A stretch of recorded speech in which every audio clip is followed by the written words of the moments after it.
have a good one. I have quite a bit of raising the consciousness to do today. Especially for Miss Carrie Wells. I think she needs some advice. So please bear with me while I give it to her. And then any of you are welcome, because I'm going to post it. And so any of you are welcome to direct her to it, because she needs the advice. She's doing too much in the wrong direction. We're going to talk about Tim and Angela because last night was interesting. And if you're going to call Fallon a bitch, she is that bitch. She's that bitch. Lena, who some of you may or may not know, Christina, Nicole, Eric B., who I started out feeling empathy for, but I stuck around and I found out otherwise. We haven't done Lisa in some days, but we got to talk about her for a few minutes. That's right. Do not come for Fallon. You can talk all the junk you want. You know, it's like how you say you can talk all the junk about me. Like he says, you can talk about me, but don't talk about Angela. You can talk about me. Don't talk about Fallon. Then we had a little blip with Mark Russell. So we're just going to mention that briefly. And then it was supposed to be Zimonique. But then Timothy Nash made an appearance. He came out the ashes and made an appearance last night. So we had to switch it up real quick. Because Zimonique is going to continue to be here. But Tim went away for a day. And then, boom, came back. Thank you, Granny Annie. So that's today's schedule. Like I said, Carrie Wells has a pretty long Raising the Consciousness. And I'm going to ask you to indulge me because the information I'm going to share could help more than just her. Anybody selling on TikTok may want the advice. Okay, so we're going to start with Mark because why not?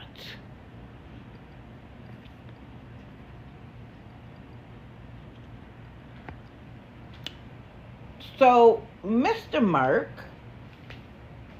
came on maybe 10 minutes before Digital After Dark, which, by the way, if anybody missed Saturday night's live, we had a special guest for about 2 seconds, Mr. Devin himself, and that live is posted on YouTube. In case you missed it, you can check it out. Yes, everybody, please tap. I'm sorry.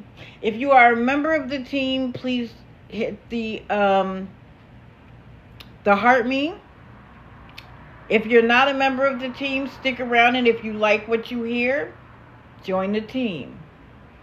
Every time I change a photo, I ask that you like the live until you see the heart. Continue to like the live until you see the heart's tail, and then fill it. And then take a break. It's about 85 clicks.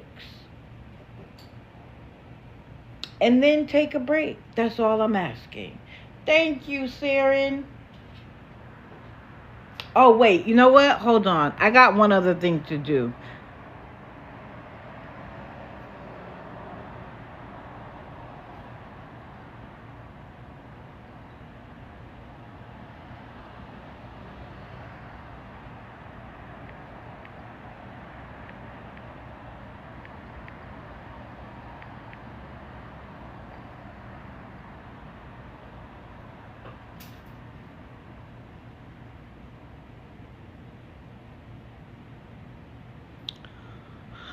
Why can't I do it?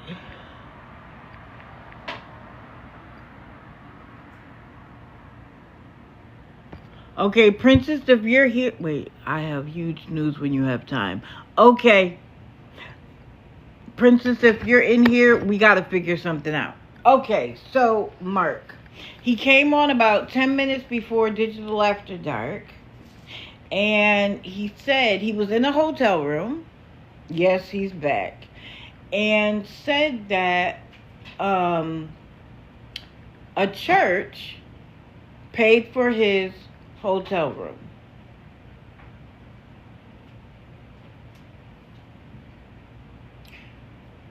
He also said that he had walked for approximately 3 days. Now, he's trying to head out of wherever he was.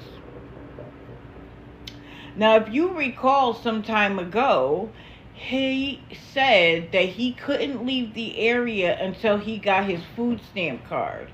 So I'm assuming he got his food stamp card. He is also clearly getting money. I'm not saying it's a lot, but he is definitely getting some, because lo and behold, Mr. Clean and Sober was drunk off his ass.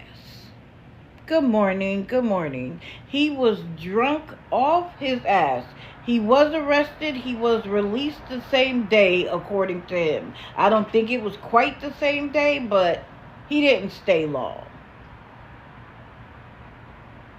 And in his drunken stupor, he said that he wanted trolls, us, to come in and confront him.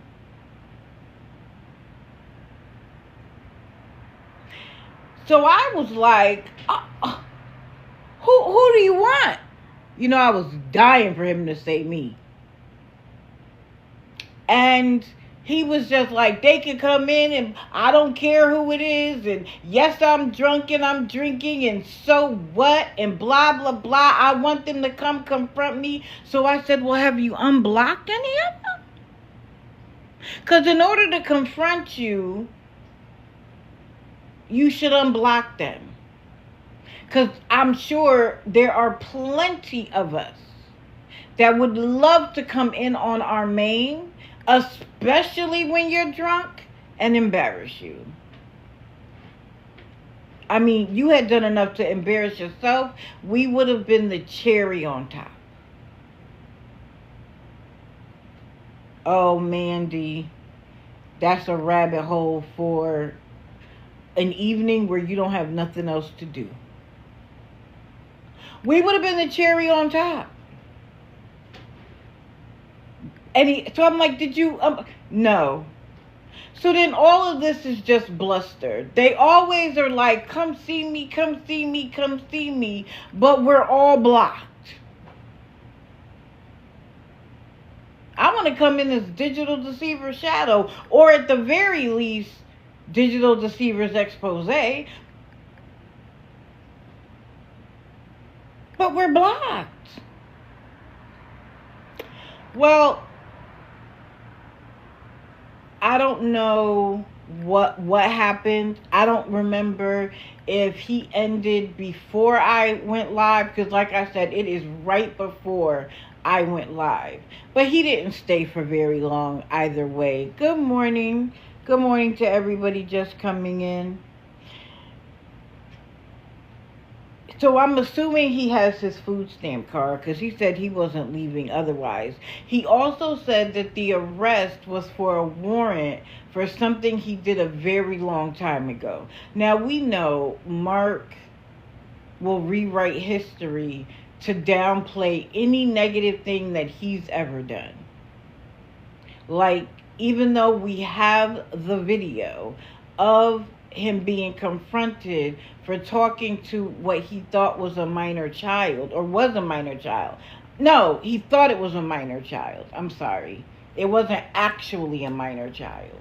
He has doubled down on the fact that it was all Mary, even though we have the video of the confrontation, in which first he said, I don't talk to anybody under 18. Then it was, the story was very convoluted. He didn't want to come outside because he knew, But then he saw the police car. Now, the police car wasn't there for him, but he didn't know that. So then it was like, come to the back door. And they confronted them. And he tried to deny it. Then he said, I stopped talking to that person and moved on. Moved on to who, though? Another minor? Now, Mary isn't innocent because she was talking to him too. And there was a distinct difference between the chat with Mark and the chat with Mary. But stop pretending like it wasn't you. Now, he is the one caveat for going real life. And let me explain what I mean by that. He has had a career of working at carnivals. I do not think... Wait. Don't find me hilarious. I don't think that someone who is attracted to minors should work at a carnival. Because one of the things about a carnival is that somehow parents forget that there are pedos everywhere. And they think we're at this family fun day. Go off. Go with your little sister and go on rides. We're going to go over here to the wine tent. Or we're going to go over here to the food tent or the craft tent or whatever the case may be. Any place that has a lot of children will attract a lot of pedos. I want y'all to remember that with your children and your grandchildren. Just because it's children friendly doesn't mean that it's children safe.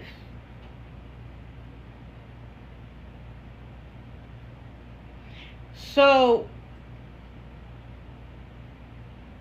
if he's working at a carnival, he needs to go. Period. That is the one time that I will go real life. Children and animals. He should never work in an industry where he has access to that many children. Period.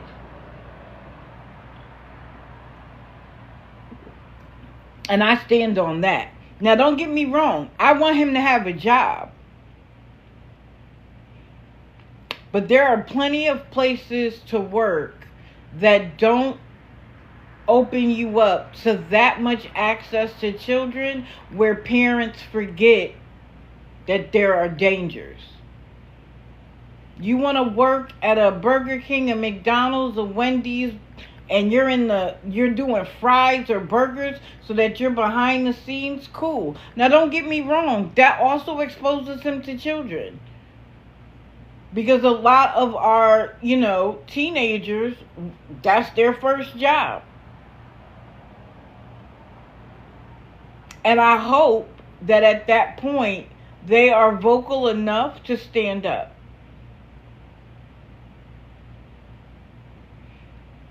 But he shouldn't have that much access to children. He sure does need to be on an ankle bracelet. And I am disappointed and disgusted that there are some attorney generals that don't find it important. But they would drop the hammer if someone did it to their child. So why isn't all of our children receive the same protections? I don't care if he was 17 going on to 18. And let me tell you why. Do you know how many young men, there are a few girls, but how many young men were 17 when they met their 15-year-old girlfriend? The parents decided to press charges, and the boy went to jail. Now, the law is the law. Educate your boys. I did. I was like, no. Don't bring none of them little girls around here. Educate your boys. But if a 17-year-old who's dating he's a junior and he's dating his freshman girlfriend, or a senior with a sophomore, whatever it is, if they can go to jail, how come he could talk to somebody under 18 and it's not a big deal? Somebody make sense of that for me. But the one thing I can say is that he's such a deplorable person. That won't be his only arrest. So I'm just hoping that he keeps drinking. And then he'll make some stupid decision. And the thing I want is I want him to end up in the court system where a judge, a prosecutor, somebody recognizes that he needs more help than an overnight stay. He needs more help than a $200 fine that he's never going to pay.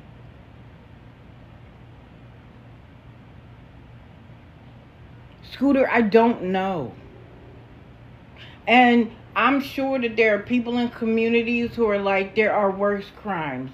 But you are messing with our future.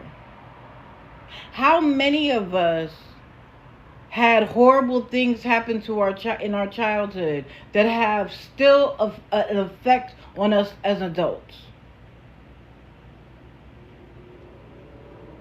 Why should we subject our children and our grandchildren to the same fate?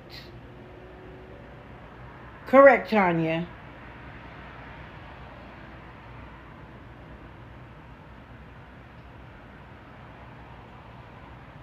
Good morning, good morning. So that's that on that. But Mark, we're going to continue to watch you. And your continued refusal to grow up is going to be your downfall. And I'm here for it. I'll be watching.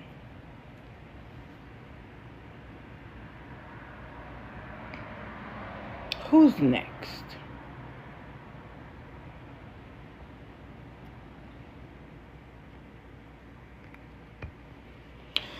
Miss Richards.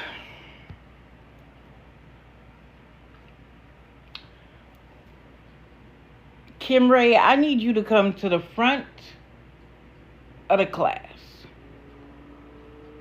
Anybody who's been with me long enough knows that I don't trust her, not even a little bit.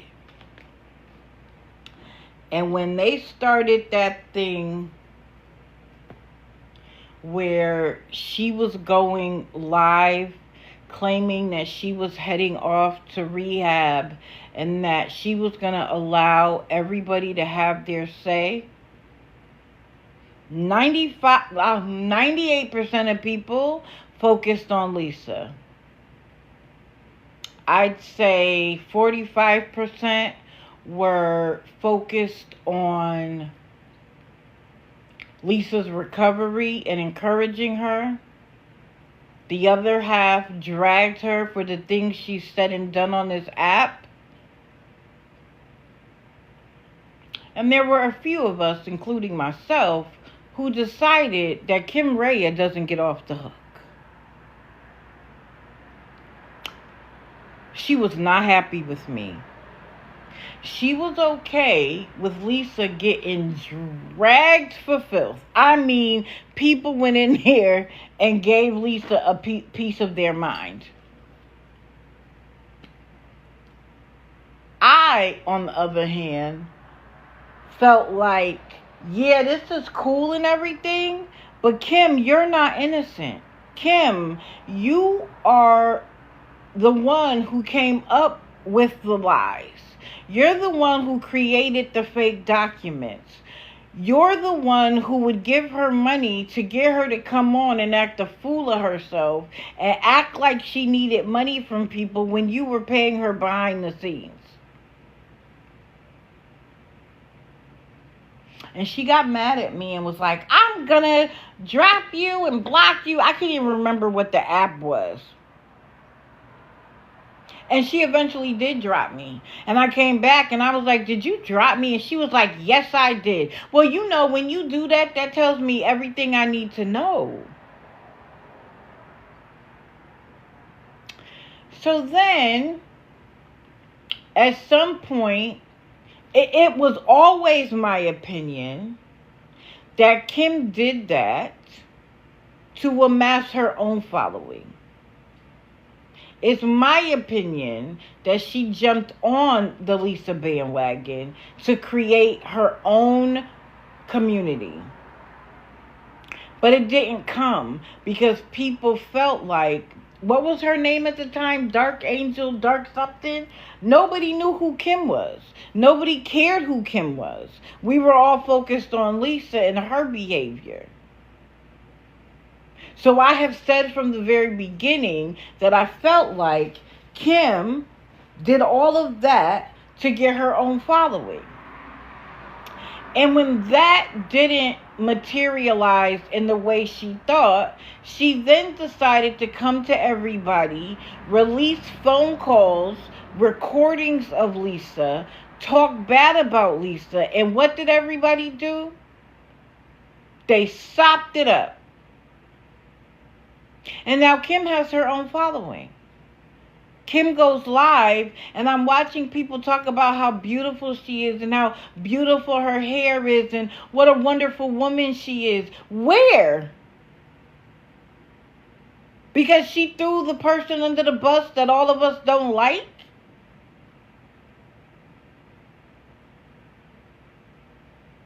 She nodded out on a live. No, not Swiss Roll Kim. Kim Rhea. Kim Rhea.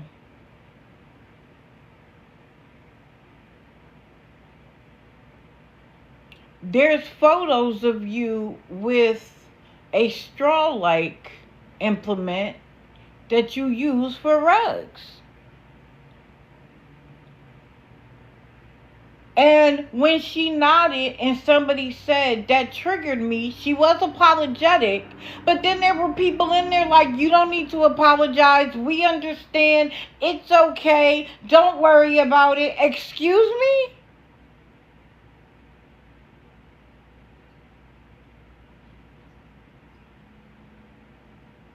It's okay.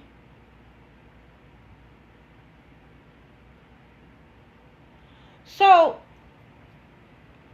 everybody sopped it up. She got a Discord. The world is in there. And everything is great hunky-dory. And then Lisa says something about Kim. Kim comes live. And suddenly we have more recordings. And how deplorable she is. And I thought you were done with her, Kim. If you're new, then you may not know Kim. But anybody that's been following Lisa any length of time knows Kim. And every time you turn around, Kim is, you know, like what best friend records all of your phone calls? And then comes to the app and tells all your business. The only way Kim maintains contact with Lisa so that she has new stuff to release is to give Lisa money.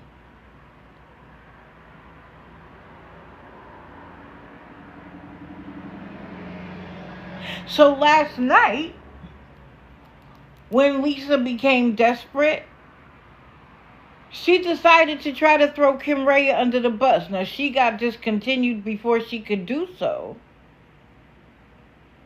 But Lisa doesn't do it to expose Kim. Lisa does it so that Kim sends her money. And she does it so that we all know that she's still actively involved in Lisa's life.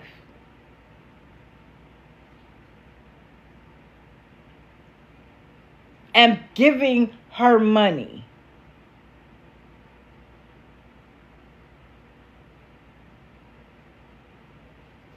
So here we are, messaging people, asking people to be careful, asking the people who have been funding her behind the scenes to stop it. You're not helping the situation. And all along, Kim Ray is giving her money.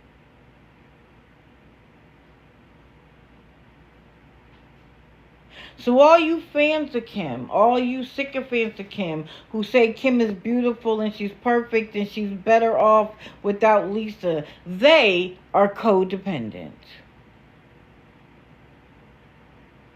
There'd be no Kim Ray without Lisa.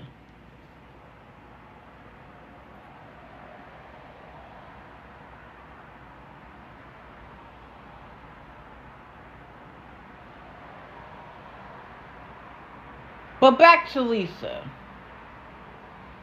She comes on the other night, blood running down her chin and her neck, swollen face, and tells us that a man, she wouldn't say who, which, why would you protect the man that beat you? That he smacked her in the face and knocked out her tooth. And that was her showing it to us. Good morning. Now, I looked back at other photos. And while the tooth that was there was shorter than that front tooth, it wasn't that short.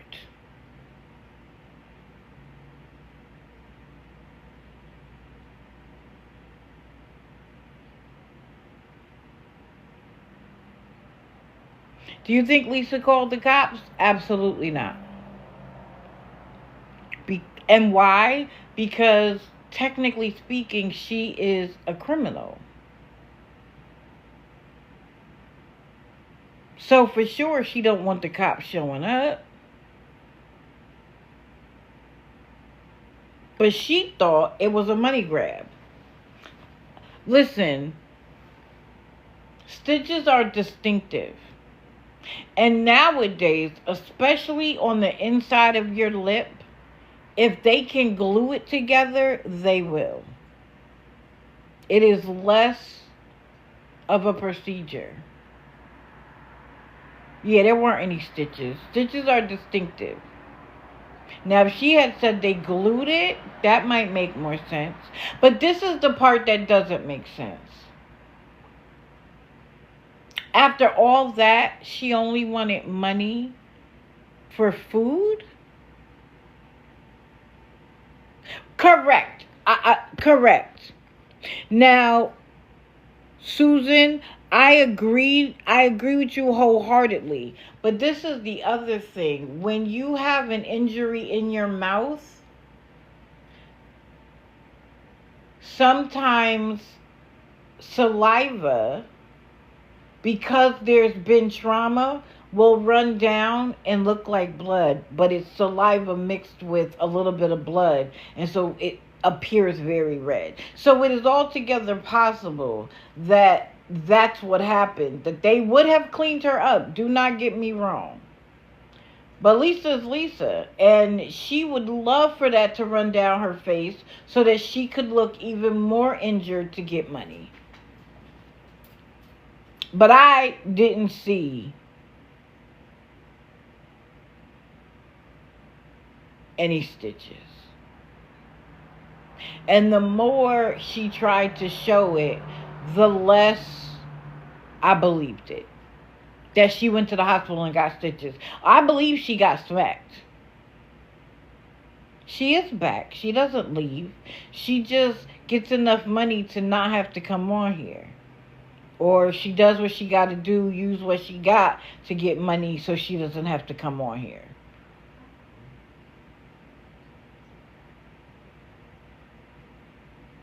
So she comes on all upset that a grown man, and then she tried to say a boy. Now, if you're just saying that he's not a man because he hit a woman, I get that part. But that he smacked her, knocked out her tooth, and cut her lip on said tooth, and she had to have stitches, and her face was swollen. Now, she got smacked or punched or something.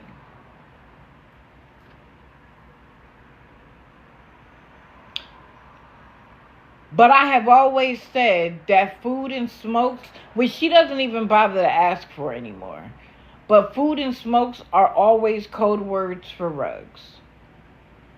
Because there's no way she wanted a sub and chips and a soda. Maybe a protein bar, maybe a protein drink. But the last thing you feel like doing is chewing on a sub.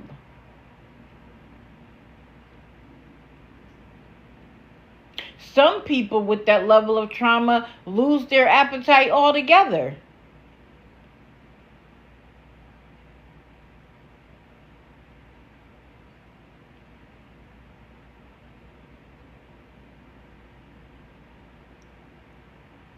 And after all of this,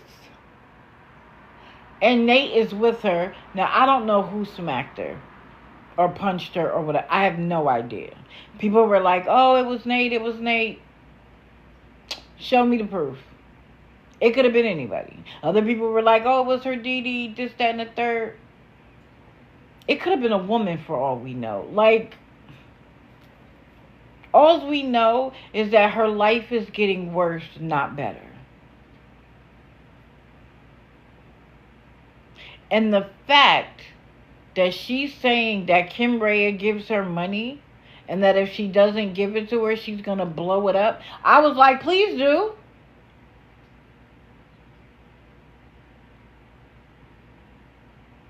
Do you guys have proof that it was Mo? Because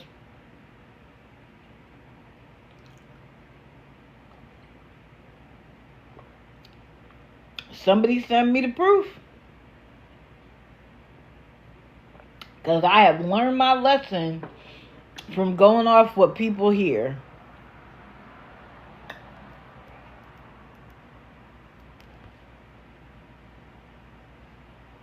Mo came live on Reaper's Live. That's not proof for me. Anybody could take credit for it.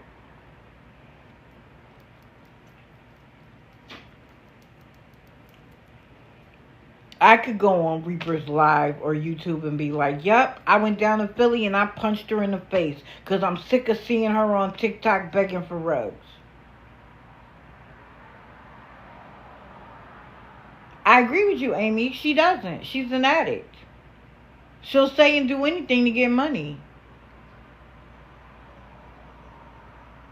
But you want me to believe that she created the obituary for her father and the first person to write on it and I think like plant a tree was Kim and she didn't have nothing to do with it? Bella, who saw the lady that punched Ashley Trevino in the face at the bar? She took immediate credit. But guess what was also? Cameras. There was cameras. So when she took credit, it was her. Anyway, from one addict to another. Saren, are you still here? Because this will be the time for you to come up.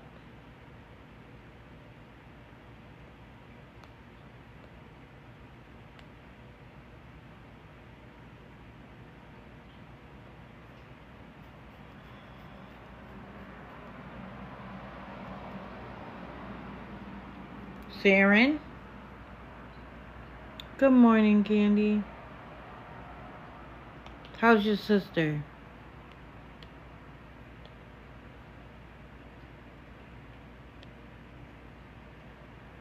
Okay, Saren must have stepped away.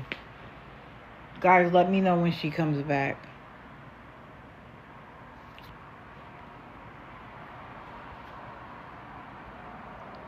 Good to hear. Risa must be up. Of course, Candy. Okay, who? Oh. I'm doing the wrong thing. Hold on, let's see. Good morning to everybody coming in.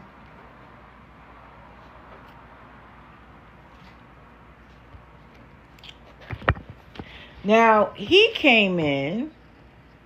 No, he didn't pass. It was fake obituaries. Hello, Kira. Kira, I'm not going to be able to throw this ball with you. I'm focused.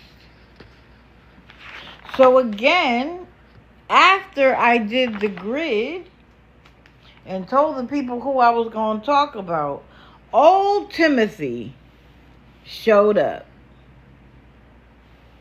Yes, join the team and send your daily heart me. Kira, Lord have mercy.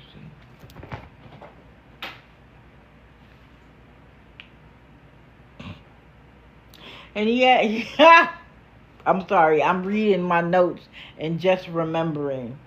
He was like, I'm going to like rebrand and blah, blah, blah. So welcome to the shit show.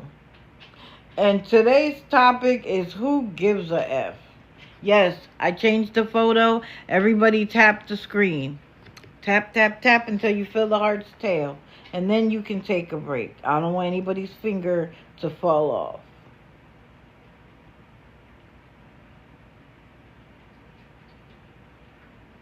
Now, Timothy was also arrested in June, and he was charged with some things. And he says they were no big deal, they were misdemeanors. But that's not intellectually honest. You pled to count 2, 3, 4, 5, and 6, I believe. And when a person pleads, part of the reason why they plead is because the prosecutor will give them a deal. In his case, it was no jail time. Oh, you're back? Okay. Why don't you come up so you can make your announcement? Because we're all here for it.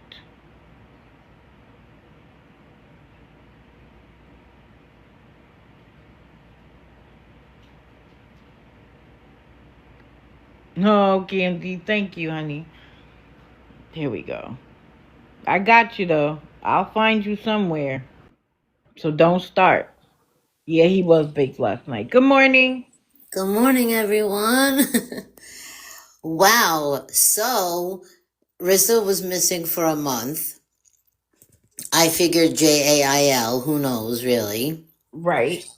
And all of a sudden, I come home on Friday night and I look at my phone and all of our people are messaging me, oh my God, Saren, get in here, hurry. Well, Rissa, I swear I can't even handle this. Rissa was in boxes. I was there. I did see you in there. I was in complete shock. So that kind of took me, I wasn't really, my head wasn't right. You know what I'm saying? I was like, Yeah, it was shocking. yeah, it was shocking. After 3 years, I'm talking to this girl. Like, is this really happening? Okay. So apparently the people's, platform that she was in supposedly help people once in a while or something of that nature. I still can't understand it. They were really great. They literally whooped her booty. Yeah, they did. Because even after she left, they were tearing her up. Like, I was, like I said, in complete shock. I've worked so hard throughout the years, so is everybody, with me, whatever. And I was just like, oh my God, this is not happening. So she was in the box before I got there, and then she was DUMB enough to come back. Yeah. Okay? She was DUMB enough to come back, which is wild because the whole world knows who and what she is. How could she come back? Because she's a narcissist who believes that she can convince anybody of anything. And she thought, oh, I'm in a black space. I can say, look at me, look at me, look at me, look at what people are doing to me. And she But could convince nobody them. believes her. Right. But at the time, in the beginning, they hear a person's case and they are willing to be helpful, but they have to follow the rules. They can't jump, they can't drop, they can't run. They got to be willing to take questions and comments and opposing sides. And when she first went in, she's thinking, I could go in and nobody's going to know that I'm here, and I could say whatever it is that I want, and I could say New Jersey doesn't have any resources, and I have a job and I'm not using, and yes, I have a pass, but blah blah blah. She Yeah. thought she could convince them. Well, she wasn't convincing anyone, and Nope. people were coming in, a lot of, my people from throughout the years. As you all know, who know me, this was not my original page. I had another page. We had like over 7,000 people. Yes, guys. So before I forget, if you go on this page and look at the videos, you will literally unalive. Okay. You will literally be like, what? So I screen recorded myself, and I didn't realize that my voice wasn't going to be in it because I've never screen recorded while I'm on speaking. But a friend of mine recorded all of it with my responses. So I have like 12 to 15 videos from that night. Wow. And so, guys, when you get a chance, look at it. It was epic, honestly. Like, not to, make it like it's funny, but it is funny. Especially after all these years. She even pretended she didn't know my name. Yep. She was so rugged up or strung out or whatever that I never seen her that bad. I'm gonna be real. The way that these girls spoke to her and she stayed on, like, wow, you're really the lowest of the low. Because ain't nobody would talk to me that way and I'd stay on the damn screen. Because she thought that they would send her money, and she also thought that she could get a pity party. Because there was the one young lady who was going off. You didn't even have to really say anything. That young lady was going off. And she was so happy to show her arms and show her neck. Girl, we watched you not out. That doesn't require a needle. Of course, and all of her charges say rugs. So, I mean, Right. hello. And just unfortunately, just look at her, and that in itself. And then she tried to come for me, which is a big joke, because then she says in one of the videos, and it's all on my page, that she knows where I live Yep. and my apartment number and all the. Meanwhile, I've moved, but whatever. I don't live in an apartment, but um I was like, oh, okay, cool. I'm glad that you're doing that because now I have it just in case.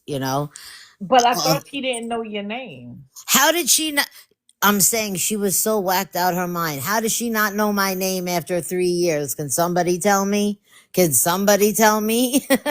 Right. Like, what? Hey, Sangria. Yeah, so she all of a sudden said, then why you hide behind the screen? What's your name? I said, what's my name? Look on this page. It says Rissa is a scam. Saren's page. Right. Hello? Hello. And I don't lie about anything. I don't hide about anything. I really could care less. Like, what's it going to happen to me? Like, I've saved thousands of people. I don't care who knows my name. Like, and I said, not like it matters, but I said, I have never ever contacted anybody in regards to you in all of this time. I said, all of this information that's been given to me throughout the years was literally given to me. People that you scammed, people that you hurt, people that work in hospitals. That, yes, should they give out that information? Honestly, no. Do they? Yes. In this world, of course, you can find out anything when certain people. So yes, there are people that have messaged me from her family. There are people who have um work in the hospital that she frequents. There are people that work for the police who arrest her all the time and they tell what happened and such. Right. So people tell whatever, you know, and it's all always verified, and it's been verified by the police, it's been verified by the investigators that work on things with her. And even though they're not supposed to tell, they do. And obviously they don't tell like their first last names and all that, but they do. What comes up in her system: HMETHCOCAINE, all that. But I couldn't believe that she is so low at this point that she was showing her arms. If someone said to me, "Show me your arms," I'd be like, "Get that HELL out of here." You know what I'm saying? I'd be like, "Bro, no." You know, thank you for the gifts. You know, so I if someone said that to me, and I'm sure you digital, you'd say the same thing, guilty or not, right? You'd be like, who you talking to, right? She wanted to try to prove she wanted to try to prove that everybody was wrong about her, as if that is the only way to fly high as a kite. Right. Now the thing was, as soon as she came in there, she was the chat got bombarded because everybody from the awareness community was like, "Oh my God, she's in there," you know? And Right. everybody started, you know, writing in the chat everything about her, and just in case people didn't know. But how low can you go? So you're missing for a month, right? Probably JAIL again. She's been getting a lot of panhandling tickets lately and things like that. So, you know, I don't know what's exactly at the moment going on with her, but I ain't never seen her look that rough. Like, wow. That it kind of scared me, I'm not gonna lie, when I looked at her, like, and I was in the box, I was like, oh my God. And then she's like, what's my mother's name? And blah blah blah. And I said to her what her mother's name was, and she was like, no, that's not her name. Like, she was trying everything. But the funny thing is, when those girls really got on her, she didn't have, and you guys will see it in all the videos on this page, she didn't have a dang thing to say. Nope. She could not. And I said something like, girl, you could improve yourself if it hit you on your head. Like, you know, I said, you know, and the sad part is, you've been running these games, you've been in the system since 13 years old. She said, yeah, so what? Mm-hmm. So what? So, you know, I think it's not just the rugs, to be honest. Like I always say, she's just a really bad person.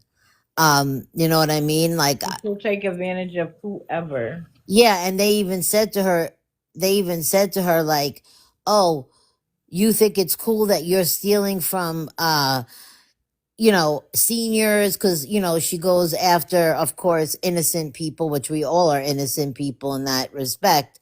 But, you know, she typically goes after people who will feel bad for her because they're older, you know, they don't know any better. They look at her as like a grandchild. Meanwhile, she's 42 damn years old. You know what I'm saying? Mm-hmm. And the girl called her out and said she was screaming at Rissa, like screaming. I was all scared.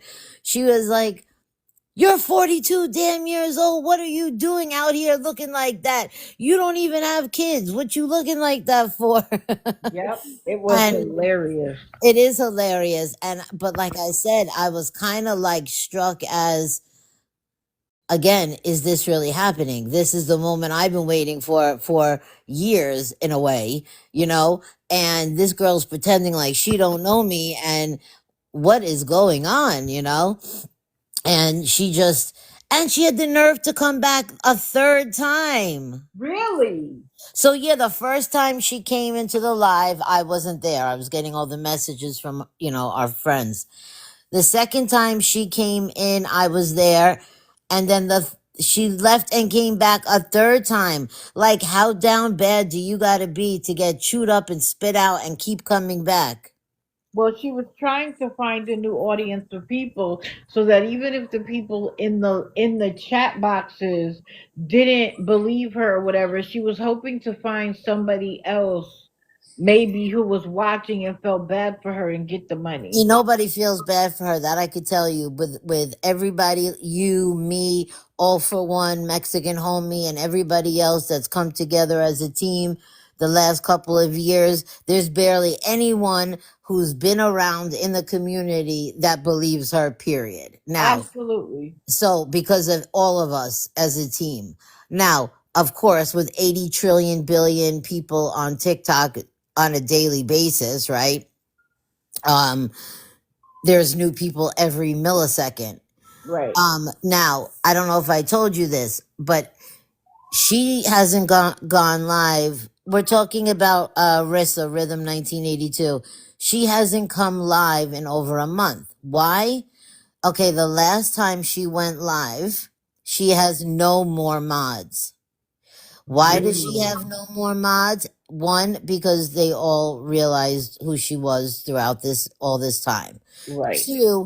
Two, her last mod, Alabamian something, if any of you have seen her in the chat all these years, about 2 months ago, I finally was able to get in touch with Alabamian on, a backup account because she had me blocked, whatever.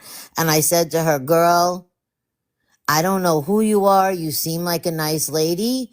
And I'm just going to let you know right now, there's a lot of things going on. And I think it would be in your best interest to stay the H out of it. Right.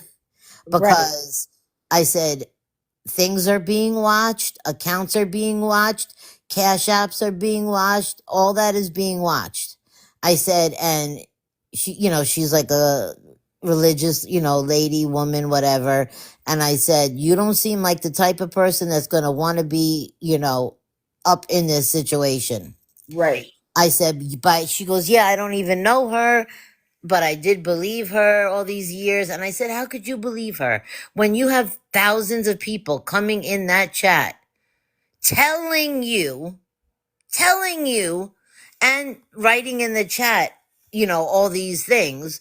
What do you mean you don't know? Like, are you delusional? Do you think that 5, 6, 700 people are coming in there because they have nothing to say and everybody's wrong? You know what I mean? Everybody's wrong, but her. Right. So she got very upset when she finally realized the truth, like, and believed me. She's like, what do you mean her mom's not in a nursing home? I feel like saying to this lady, where the hell have you been? Okay. Like, you see, she goes, Well, well, I just felt, when yeah, they block, they avoid being able to hear it, and they block anybody who has anything to say, and yeah. then they stay in the echo chamber, so they don't know. But she They doesn't even know her like that. You know what I'm right, saying? Like, to everybody, if you really don't know people, don't don't protect them because you're gonna go down with them. Don't you don't know what's going on in like the real world behind the scenes. You don't know who's watching. You never know. Okay, the police go after a lot of these people for more serious things than what meets the eye. These people are just not rug addicts. Okay, they're doing other things as well. Okay, correct, and they're being watched and they're being arrested and they're being investigated, and there's a lot of things that a lot of people don't know on, let's say, TikTok, right? So they could go and commit a real crime, meaning something very bad, and here you are defending them, right?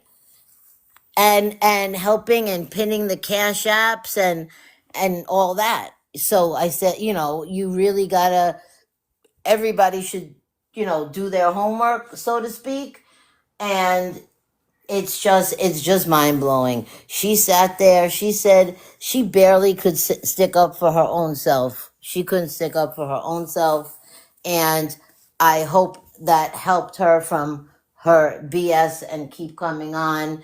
And like I said, I think the reason why she's not going live is because her last mod that we finally got to isn't there to protect her. So the last time she came live, like 2-3 months ago or whatever it was, she got ate up in her chat. Good. So for those messaging me, where's Rissa or what's going on, at this point, not one person believes her. So she ain't got nobody to come to her rescue when everybody, you know, comes on. Hey, good Rissa. She always says I'm the good Rissa. Yeah, so I have all the videos on this page. You can all see everything. It's about 12, 15 videos. Some of them are not long. My friend recorded them. Anyone that wants to follow me, I am going to go live soon. For those who missed it, because I feel bad. People have been messaging me. So follow this account and we'll see what happens next. I can't imagine that she's gonna have the balls to come live. But you know what? These people are so dang desperate. She'll be back. Cause I'm not gonna lie. I would rather sell my body than have thousands of people look at me crazy. You feel me? I You sure know, do. I mean, hell to the no would I come on any social media platform when everybody knows who and what I am and degrade myself like that? Hell no. Hell no. And like I said, she is being watched. She is being watched by authorities. She's being watched for other reasons, not just her you know, Her not habit. just her addiction situation. So, everybody please post, please share, share with your friends, share with your community, because you never know, she might be messaging people separately at this point, due to the desperation factor. Because that she these girls that she contacted, they supposedly, and I'm only saying supposedly because I really don't know them, they supposedly every once in a while help somebody that might actually be in need, like for real in need. Yeah. So somehow Rissa was trying to look good in front of them Right. until I got the message, hurry, hurry. And all the people in the chat that know her, saw that she was in there. And that was the first. And the ladies told me that she's been in contact with them like a couple of times, Mm-hmm. trying to prove that she's, needy or needs whatever. So, that was the case with that. And of course, they didn't believe her. But then again, it only takes one person to send money, and it only takes, one person quickly who doesn't know or isn't listening. And boom. And I said to her in one of my videos, I said, girl, it's okay to get help. Like, and I really dislike her with every bone in my body, and I don't dislike anyone. But I said something at one point like, girl, like, it's not that serious. Go get help and get off of here and stop hurting people and stop stealing. Like, stop being delusional. And then one of the girls who really let her have it was like, go get help. Go get help. You'll have a place to live. Go get help. And I said, well, she's always had a place to live. So she even told them that which she never talks about, she even told people that she was a victim of domestic, what. Mm-hmm. Of course.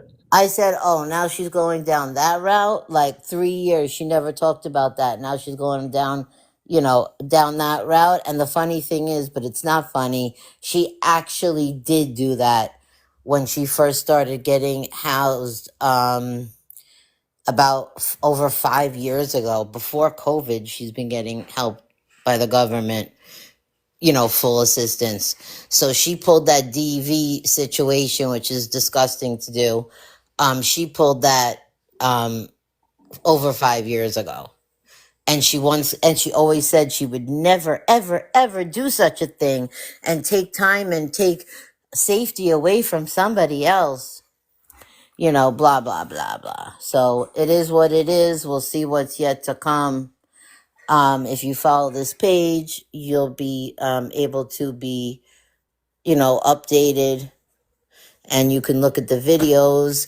Digital, I appreciate your time and your help and everything that you do. Thank you. And I Thank you hope for you have a coming up. wonderful day. And if I hear anything or whatever, I always tag you, Yes, girl. you do, and I appreciate it. Thank you for. I forgot all about it, but I'm glad you came up and reminded me. I almost forgot all about it. It was such a shock to me. I don't know what I was thinking or doing, but yeah. So I'll always tag you. And if I hear anything new, I'll send you a message or whatever. Perfect. Thank Thank you for the you. gifts, everyone. And thank you for your time. Thank you for coming up. Bye, guys. Bye bye. Have a wonderful day. Yeah, I forget. It was crazy. I was like, "But you think you're gonna come over here to the black community, which you call your ghetto side, and get some money out of some people? Be for real." Anyway, okay. So thank you. Well, from one addict to another to another, he was he tried to say that he was going to start acting like his real self. Mr. Timothy Nash said that he was going to act like his real self now because when he was faking being nice, it wasn't getting him anywhere. So you mean to tell me this nice, happy-go-lucky Tim was the fake Tim? As if we didn't know? I'm not doing Maggie today. Maggie will be Wednesday. Okay, sir. He has the same lies that he regurgitates over and over and over again. Somebody even said, "Well, since you're gonna be on a 6 week layoff because of what happened at work, ain't that convenient?" He couldn't could he sell his tools? And he was like, "No, selling your tools is like being a mechanic. You need your tools. When you don't have anything to eat, what are tools going to do for you?" Yes, Texas. What he said was that, of course, the area he was working on, something happened and it caught on fire, I believe, or like a spark, whatever happened. And of course, he ended up in the hospital for observation. And at first, he was like, "I'm going to be off until the end of the week because they have to repair it." And when the end of the week came, oh, it was much worse than they thought, and it's going to take them 6 weeks to repair it. I don't believe any of that. You know why? Because there was no job. It was to convince people to help him until he got his first check. Then he made excuses for why his first check was completely gone, that he got left with $100 and nowhere to sleep. And then people took care of him until his next check.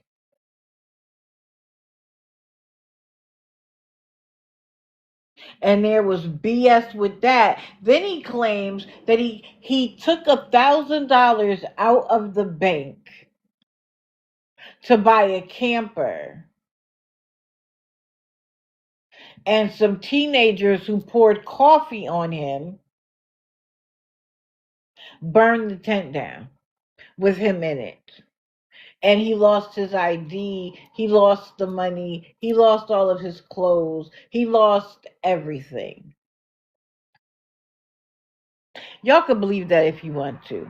I don't believe a single word. And when he first said the thing about the coffee, I came to y'all and was like, what teenagers do you know that are walking through the woods to find somebody at their camp with hot coffee to pour it on him? My coffee is barely hot from the time that I leave the kitchen to come to the living room. I could drink it almost right away. And they maintained hot coffee enough to burn you? But I think all of that was to say, I need to sleep inside. Oh, thank you, Penny Annie. I enjoyed being with your group last night, by the way. They were so kind and welcoming, and I appreciate that.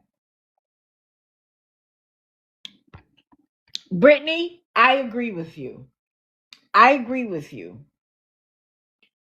But if my tent is catching on fire, I don't know. I'd try to get something.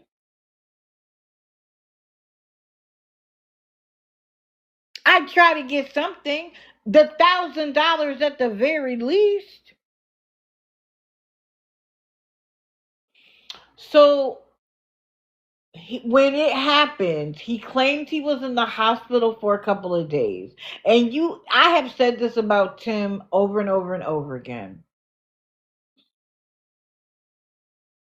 If Tim really wanted sympathy, or I shouldn't say it that way. If Tim was really in the hospital, you mean to tell me he wouldn't go live from the hospital bed?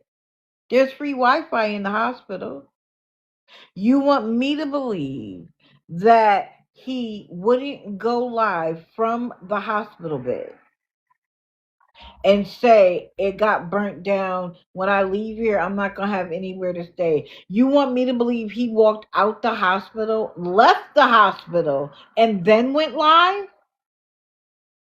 And when I said that about him the last time, the next time he was near a hospital, he went live and was like, here I am at the hospital, blah, blah, blah.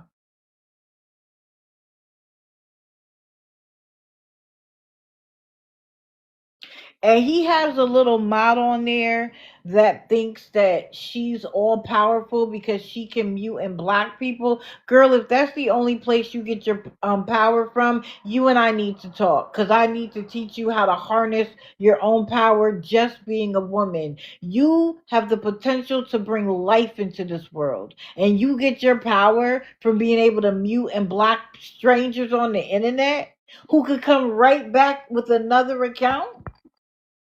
You're doing nothing. Blocking somebody is symbolic. It doesn't actually stop anybody from watching.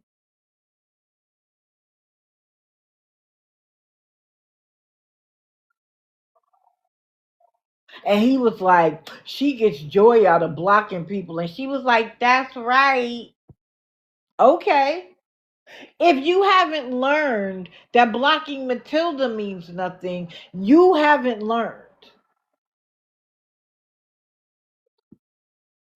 So when he got out the hospital and he had this sob story, people immediately got together, bought him another tent. He said that he found a place where he could go that would be safe. It would be private property, and he wouldn't have to worry about it.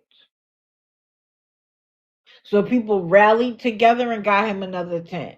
Now, I personally think, I can't remember if it you, Granny, that found the place that he could go and get clothes and food and stuff like that. Was it you? And that it was like a $2.50 a day bus ride that you could go wherever you needed to go. Because he tried to say, Pappy Van Winkle, How many times do I have to warn you about coming in here with your nonsense?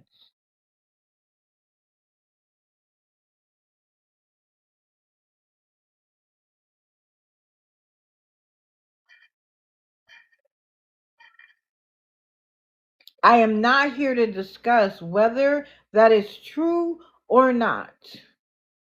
But if you have a problem, turn your light on and talk about it. Do not bring that in here.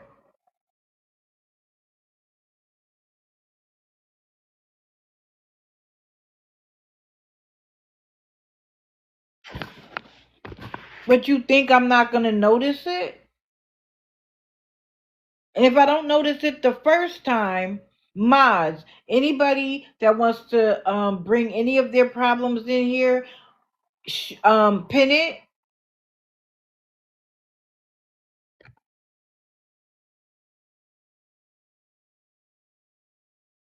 Pappy Van Winkle, it has nothing to do with the fact or not.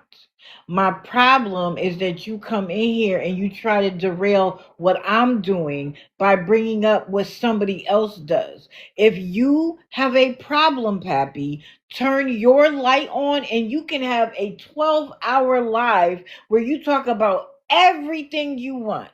I have made it clear to Matilda that there are things that they do that are funny and there are things that they do that I don't like. But I didn't come to your live to have that conversation. So don't come to mine to, say the things you don't like about somebody else. And if I've asked you not to do it, the gall of you to think that you could come here and continue to do it is mind blowing. Why? Because I'm a woman and you think that you could do whatever in my life?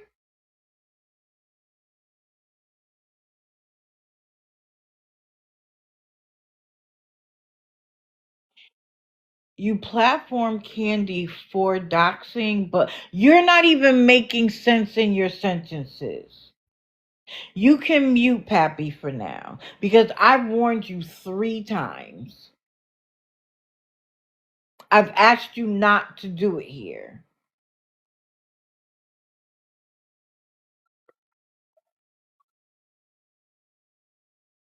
Thank you, disturbed one. I've asked you not to do it here nicely. It's not going to be nice going forward. And you can run and tell everybody, oh, she's okay with what Matilda does. I just don't want it here. This is going to be a safe space for everyone.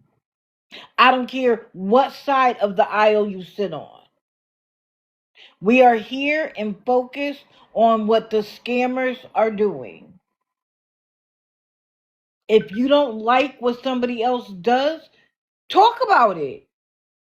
Just don't do it here. Mute them again. Every time you see it, just mute them. Because again, like he's blocking, I just said blocking doesn't make sense. They'll just keep coming back. So y'all see Pappy, block them. I mean, mute them. You don't got to worry about blocking them.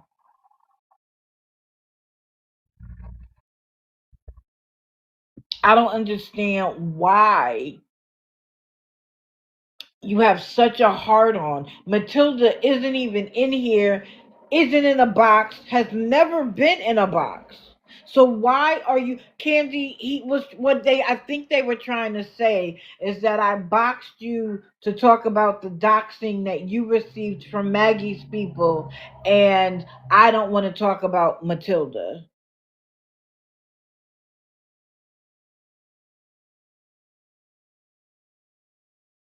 So get over it. Oh no, Candy shouldn't be muted. Candy shouldn't be muted.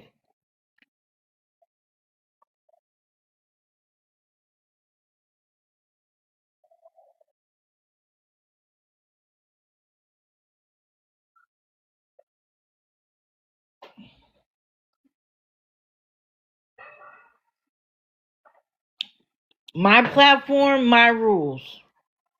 Again, you don't like it? Good morning. Don't come in here. I saw Matilda was here. So what? If I will allow scammers to come in here, what?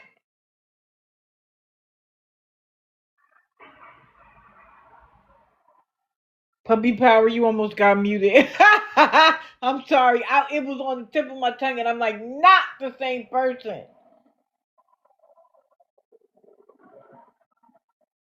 I have no problem with people having problems with other people. I know you don't dox Candy. It was the way he wrote it, or she. I don't even know if it's a man or a woman, to be completely honest. But the way they wrote it didn't make sense, and it insinuated that Candy doxes people. And so I love how when you are so interested in making a point, you don't even read what you're writing, and you've essentially put a false jacket on Candy when she was the person who was doxxed. So again, please go sit down somewhere. Cause debating me on my platform over something that I've asked you to stop doing is ridiculous.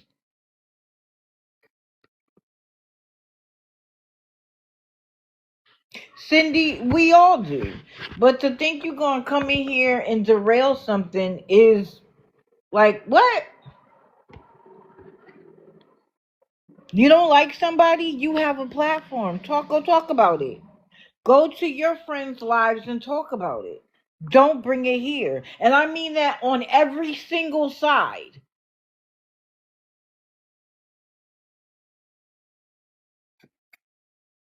Oh, wait.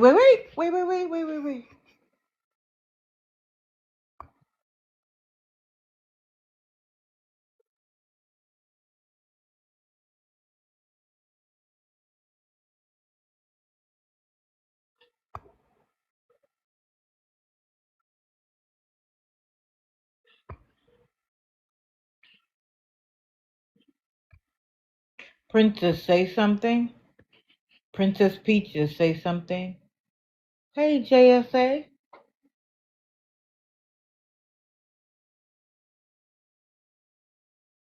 It's done. Hello, welcome to the new mod, Princess Peaches 2015.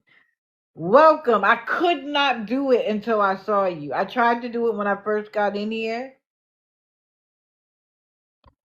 Oh, I saw Matilda come in, but what, I'm gonna let the both of them come in my box and argue? Like, be for real.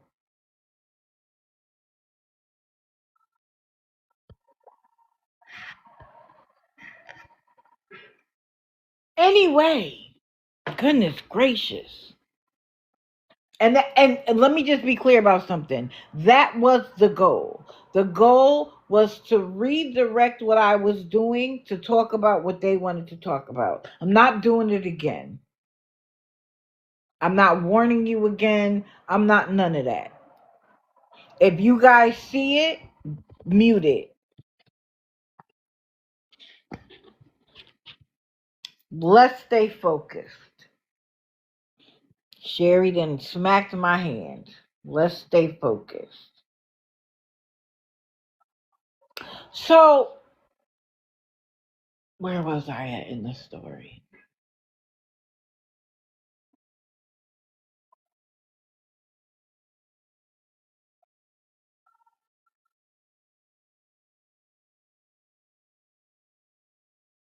So, after the fire, people in the hospital visit that he didn't let us see.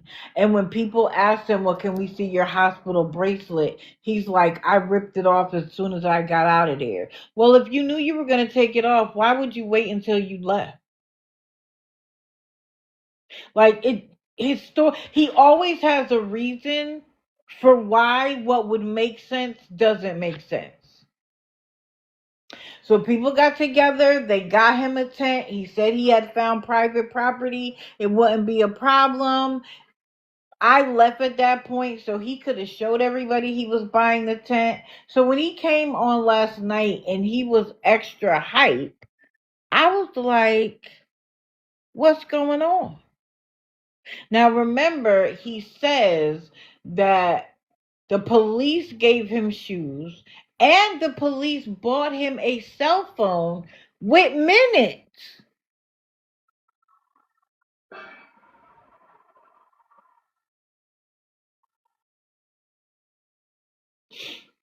Okay. They did all of that, but are they finding the teenagers who supposedly did all of these things to you? Like, be for real. So, what happens last night? The tent that they bought him after his tent was burned down was destroyed. And he needs another one.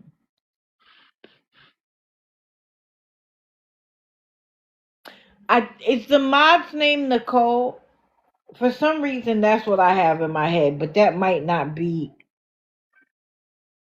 I can't remember. There was something about he thought it was a safe place, but it wasn't, and he alluded to the fact that he was with a group of homeless and that he bought them coffee so that he thought it would be safe with them, but it wasn't. Then yeah, exactly. But he never showed us the area where the original fire took place. He said, I'm going to take y'all there, but then was at Walmart and at the Burger King where he was with that shady boy who was like, I'll see you out inside.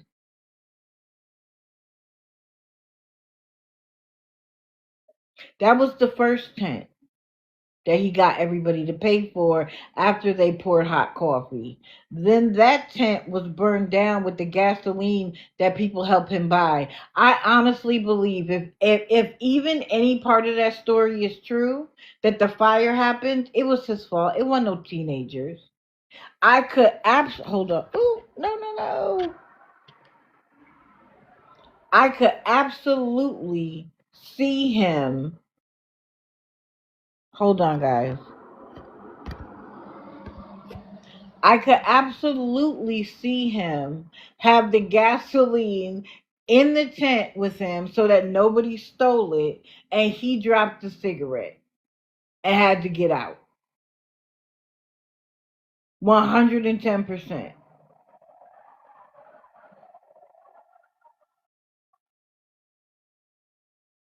But now you want to say a second tent that you just got a few days ago got destroyed, and now he's using the same excuse. Now I found another place that is safe and it's private property, and he's like, Walmart is going to close in an hour and 20 minutes, and I really need it. I really need a place. I only slept for 2 hours. Like, you do so much talking that you think people get confused. I can pay attention very well. And I have a good memory for certain things like lies. I think most women know how to listen to a man and determine the truth of the lie. Then he tries to do the whole, we're together. Facts. He was like, I don't have family. So you guys are my family by proxy.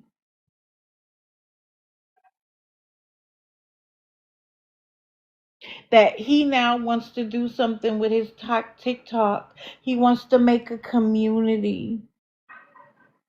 That he's going to be himself from now on and not the person that he was trying to pretend to be. And I wrote down, he can't even keep up with his stories. How is he going to be a content creator? Then someone was like, please work with All for One. And he was like, no. Now, this was what was funny to me, and I don't know if this is true or not, but he said All for One wanted to do a collaboration with him.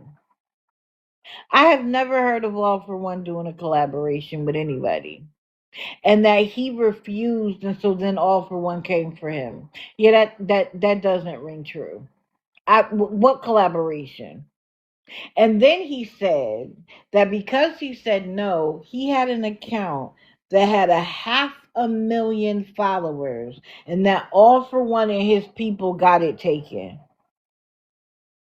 If we had the power to get somebody's account taken, Maggie wouldn't have an account, Kim wouldn't have had an account, Lisa wouldn't have an account. You think we would have just come for you? And by the way, to all of the scammers out there, the hubris to think that we're only worried about you, that we're only talking about you, I promise you, you are not that special. We're talking about as many of you as we can. Now, I'm going to highlight the people that I watch, so yes, I might miss others. But I try to at some point talk about any of them that I see. But I don't take other people's word for it, so I have to watch myself. I have to determine to myself that they're a scammer, not just because somebody else said so. And let's be clear, I cover scammers, beggars, and liars, especially when those lives relate to children and animals. Of course not. Because at first he was like, it was 300, it was 400, it was like 500,000. Sir, pick a lane. There's a whole lot of hundreds of thousands of people between 300 and 500,000. That's 200,000 people, and you can't remember?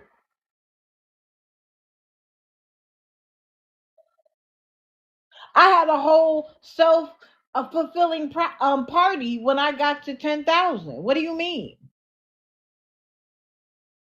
And you couldn't remember the difference between 300 and 500,000?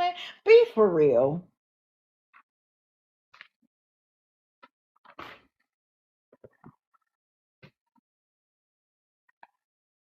So, you know how I feel about people who get above their britches. It may be time to look into this mod or two. I might just do that and find out why they get off on muting and blocking the truth. Let's see if they can stand up to being able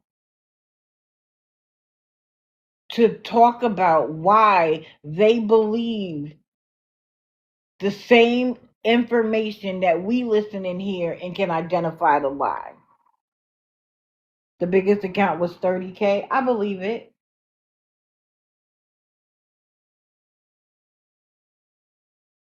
Since you believe him so much, let's see if you can defend what he has said and done. Dang, it's already 8 o'clock. People buckle up. It's gonna be a while. And I'm sorry, not sorry. Now let's talk about this gem. This is Lena, and the account she has is Queen for Life 420. And you know, when I come across somebody and the spidey senses go off, I'm fair. I'm fair. And especially when the spidey senses go off enough that I'm already taking notes, I'm not prejudging the situation. Good morning, Ladybug. I'm not prejudging the situation.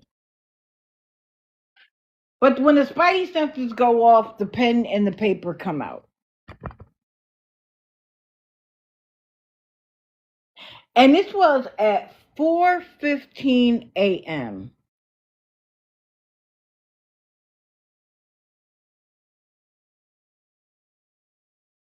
Like, when do you want to know why I take naps during the day? That's 4:15 a.m. Now that's important. So keep it in mind. So I see her outside of a hotel room with her man. They are homeless and they need a hotel room for the night. And she said that she needs a hotel room with 2 beds, but it's just for her and her man. But outside with her was also her handicapped brother, who seemed to be in a wheelchair, and his girlfriend as well. So I was like, wait, the hotel is for the 4 of y'all? Because I'm thinking 4 of y'all together can't figure out one hotel room. She was like, no, no, no. It's just for me and my man. Again, remember that. Yes, I've changed the photo so everybody like the live until you feel the heart stale. And then if it hits you to continue to like the live, be my guest. For anybody who's new that doesn't understand why I'm asking for that, I asked for that because some people feel like this is bullying and harassment. It is not. I'm just telling the truth. And they like to take me down. And the other reason is to get on the FYP so that people who don't know them can come in and learn a little something so they don't get scammed later. So that's why we asked for that. And I don't want you to break your finger, so I ask you to do it when I change your photo, so then you can pay attention to the rest. But anytime you feel comfortable liking a live, be my guest. I would appreciate it. Wait a minute, Natalie. We gonna get to that. So she said it was just for them. And what she said happened to her, and of course she got mods in there. What happened to her was she has a Venmo, and she started getting donations, and the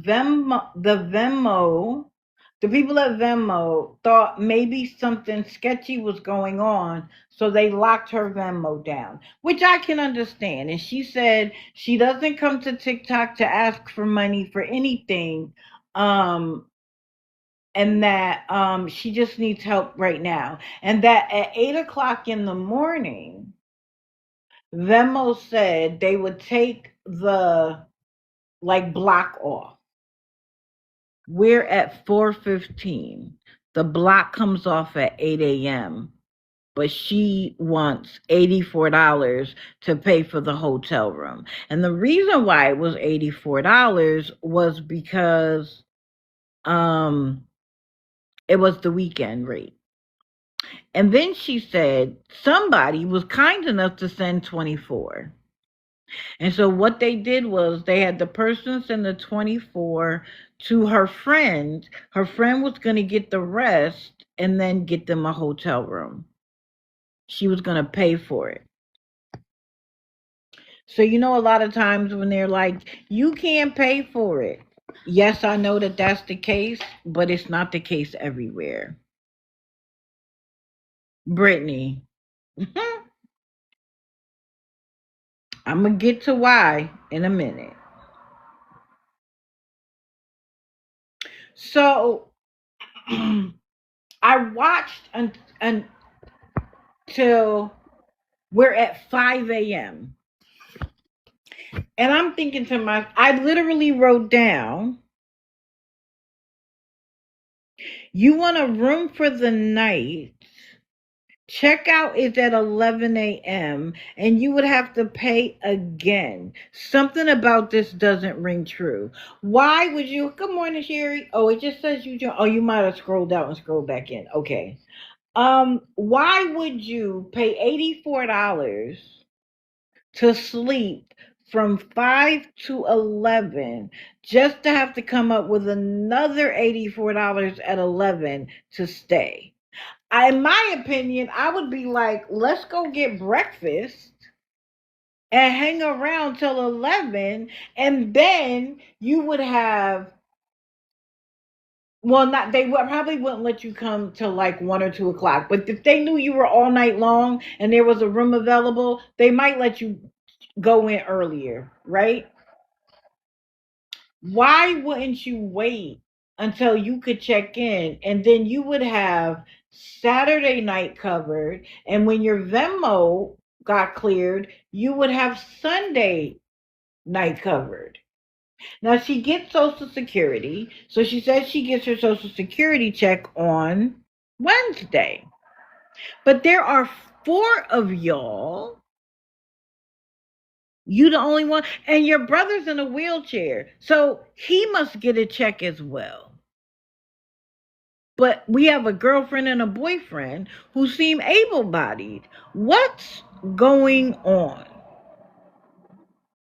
So at that point, she introduces us to her brother and his girlfriend, who are also outside with them. And that's when she says she needed one room with two beds, but it's just for Lena and her man.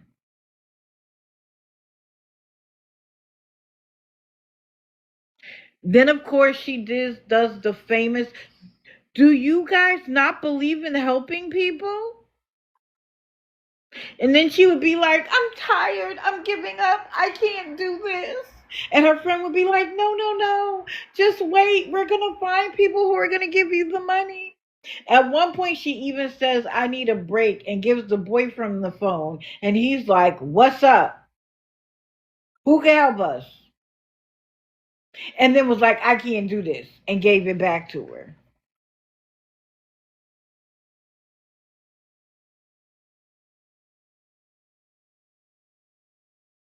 And so at one point, she started crying, but then stops abruptly, not a tear. And she's like, 45 people are in here. Like, who can help? And I was like, do they work? I got blocked.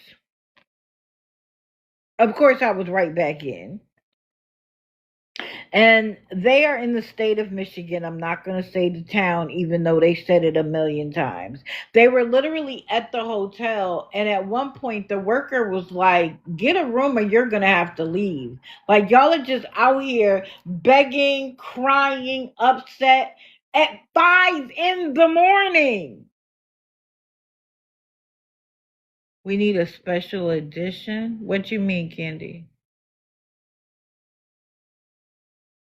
Good morning. Good morning. And I wrote down, welcome to the grid. Oh, Wednesday. I was up with her all night while she was flying back from LA. Wednesday, we're going to talk about Maggie. Do not worry.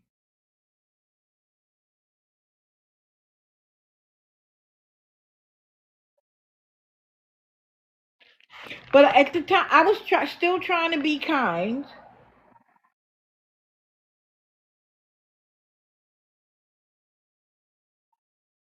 And then she had her friend, what was her name? Desirali, begging for them.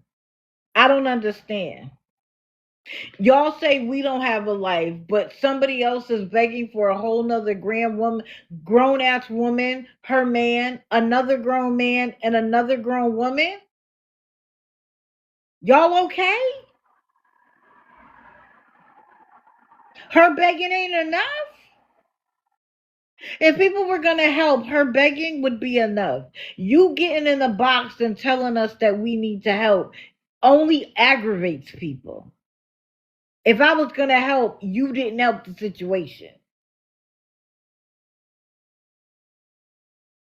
And so I tried to talk to her about resources to bridge the gap between now, because she was like, I get my money on Wednesday and we already have a place to stay. We're just waiting for it.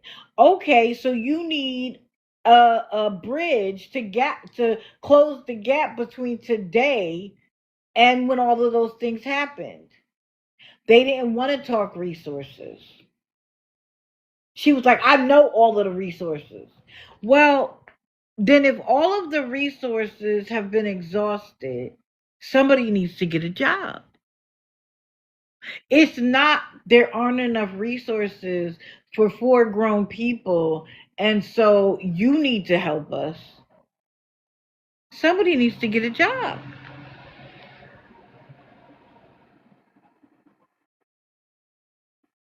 And then somebody was like, she doesn't need a lecture to me. And so I said, well, then you send her the money.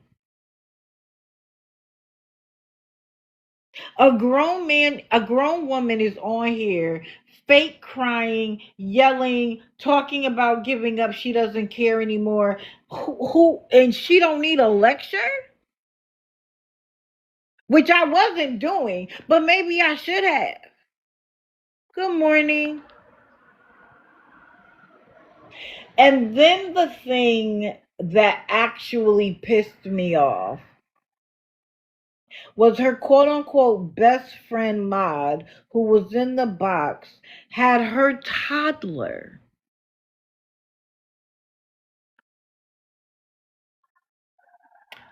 Tell the audience, please help my auntie. She needs to go night night. She needs your help. Please help my auntie. If I could have jumped through the phone and smacked that woman in the face, I would have. How dare you? How dare you use your baby to beg somebody else?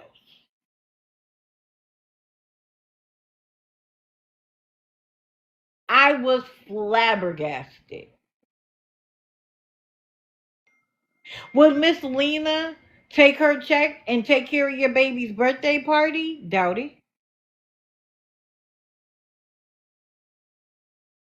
How dare you put your child on an app to beg for somebody else to get a hotel room at 5 in the morning when she would have to check out at 11? Why would anybody put their money towards that? Correct. It's out of control. Like there's no too low. Good morning, members. There's no too low they won't go.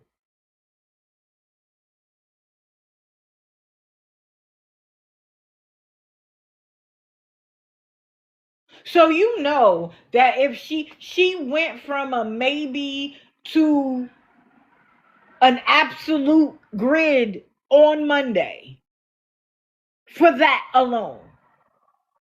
Mind you, she didn't tell her friend to do it. But once her friend did it, a grown woman would be like, thank you, but let the baby go play. Why is the baby worrying about 4 grown people having a place to sleep? Go let your baby play. Go give your baby some breakfast. Maybe put your baby back to sleep because she was awake the entire time I was in there because she was making noise in the background. Why your baby up so early? Don't worry, I'm going to get to the dude because it was 5 in the morning. I'm going to fall back to sleep. So I don't know what happened after I left. But lo and behold, Sunday morning, guess who was on begging for more money?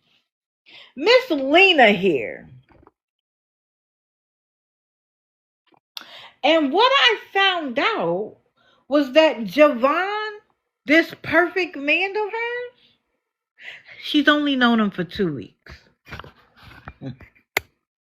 And I said, you're already taking care of a man that you've only known for 2 weeks? Make that make sense. But then I did a little research and now I understand.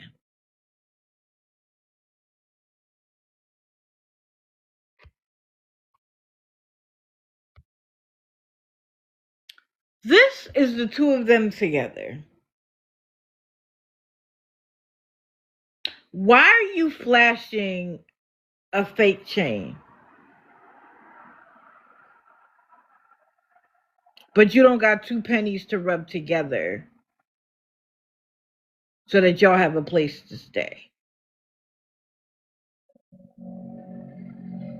They've known each other for 2 weeks. And she's degrading herself so he has some place to sleep. I got something else.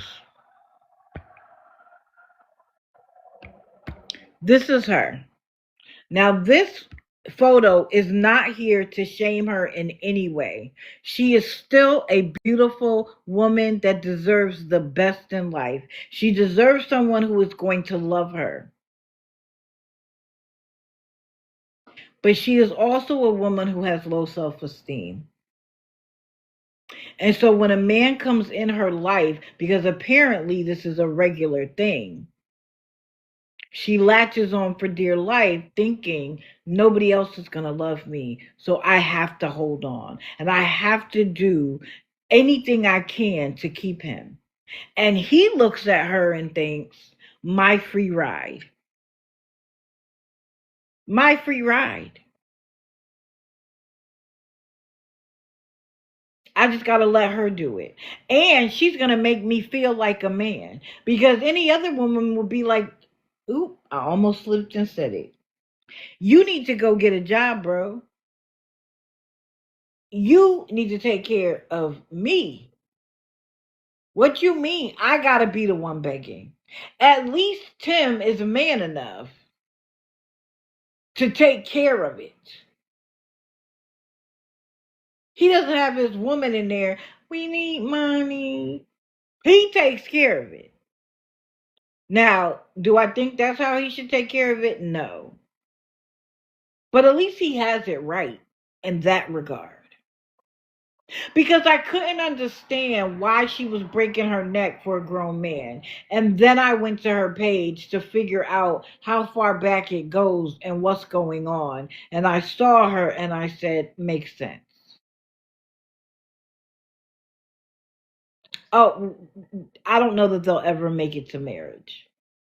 They could say it, it doesn't matter.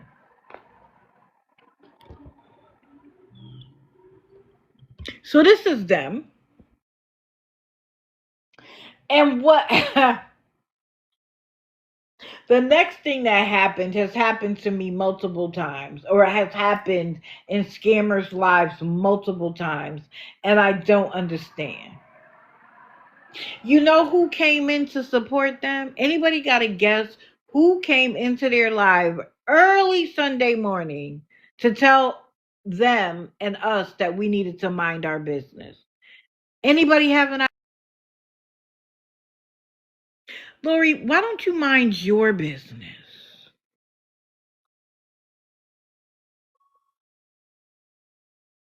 You can always come in and be like, don't tell them your business. You just say you need the money and let them give it to you. Lori, why don't you give them some of the money you get without asking any questions? How dare you tell people in the audience who might consider giving that they don't have a right to ask questions? I go back to my original statement. What organization, person, mobster, loan shark allows you to borrow money without question? Lori's going nowhere. TikTok is her life because she don't got nothing else. It's the only place where she can sound like she's in control of something, where she has an audience of people who will continue to listen to her nonsense.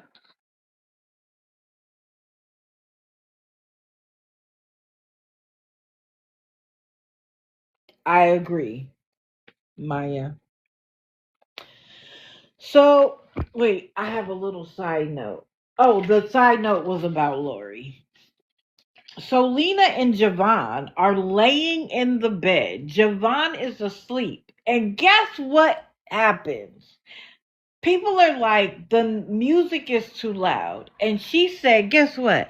That's my brother's music. Oh, so the one room with two beds wasn't for you and Javon. It was for you, Javon, your brother, and his girlfriend. So now I've caught you in a lie. Now I've caught you in a lie. And once I catch you in a lie, we need to have a separate discussion. And so one of Javon's old friends from back in the day came in and was like, I know you. And he immediately was rude. You don't know me. And she got in the box and it was like, oh, yeah, I do know you and blah, blah, blah, blah, blah. And so then she decided that because she knows Javon, that nobody is going to talk rude to his girl because he is her people. Ma'am, do you even know what's happening? And if you are so concerned about Javon's well being, pay for the hotel. Give them the money. That's your people. Give them the money. I love how you could sit there and be like, no one's going to say anything rude and nasty and this, that, and the third, but you haven't come off no dough.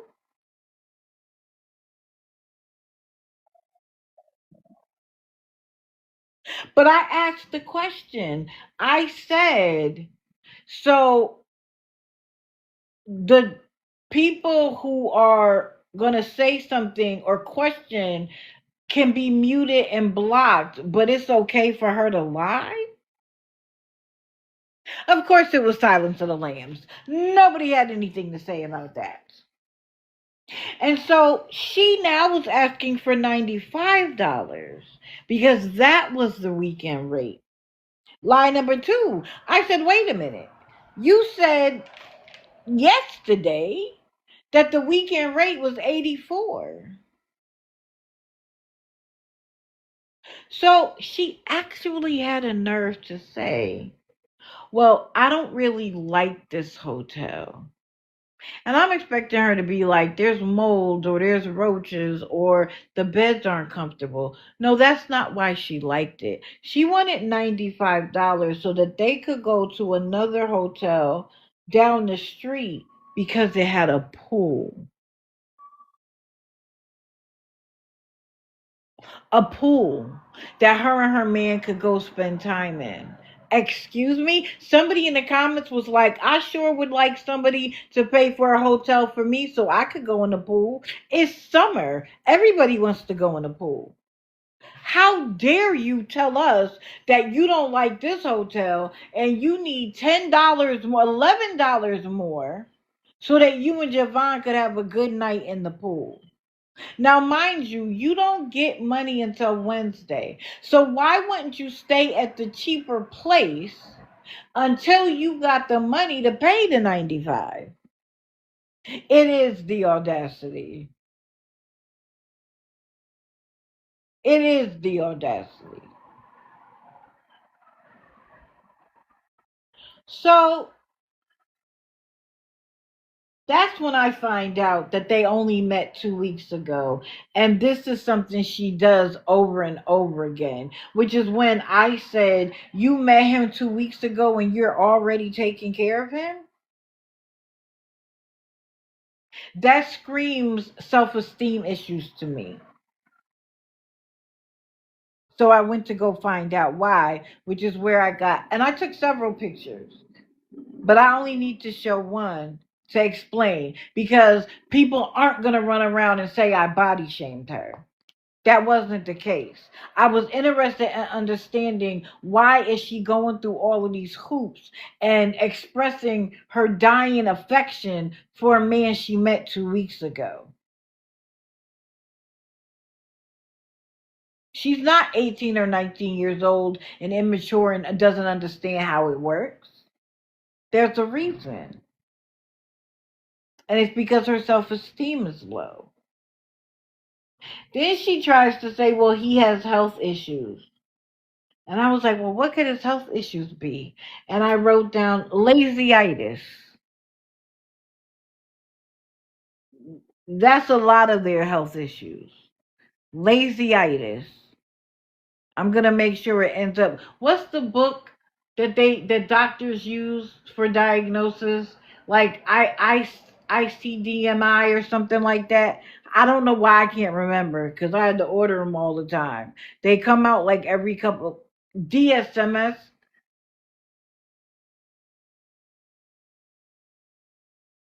Liabilities, facts. We gotta DSM is what I remember, but DSMS, DSMB. Yep, those are the ones I remember. We need to add lazyitis and liabilities. ICD-9. There you go. I knew it was something. I like liabilities. I'm gonna write that down. We need to come up with a list of their health issues. I know that they use it to bill insurance companies for coding, correct.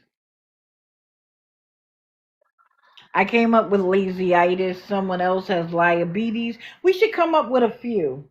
Your office is rolling.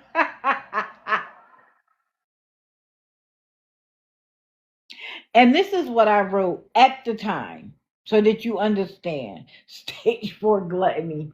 I'm writing that down because that was funny.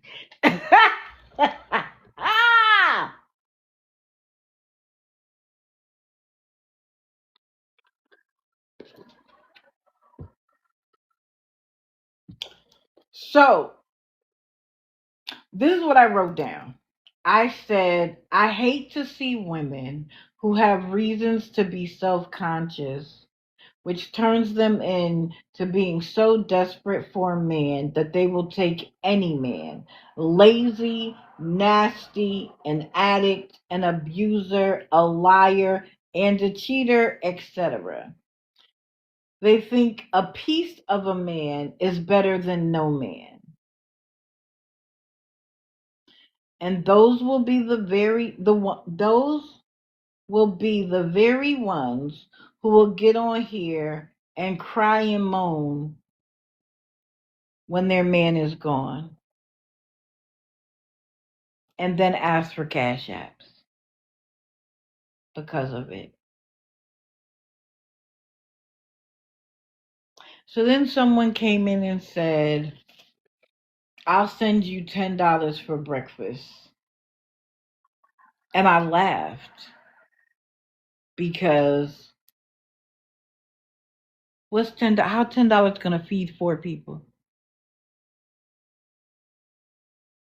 And do you think these 4 homeless people don't have EBT?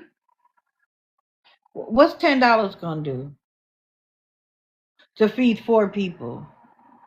Ma'am, keep your $10 and take yourself to breakfast, please. Some hotels do have free breakfast. Keep your $10, cause that's not buying them a single thing. Maybe a baggie. And then lo and behold, there's a savior who comes in and says, I'll give you the money for the hotel room, the entire amount.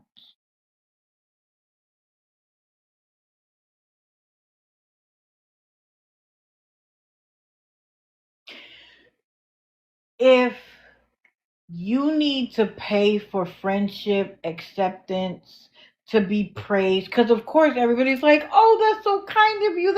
If that's what, please come join us.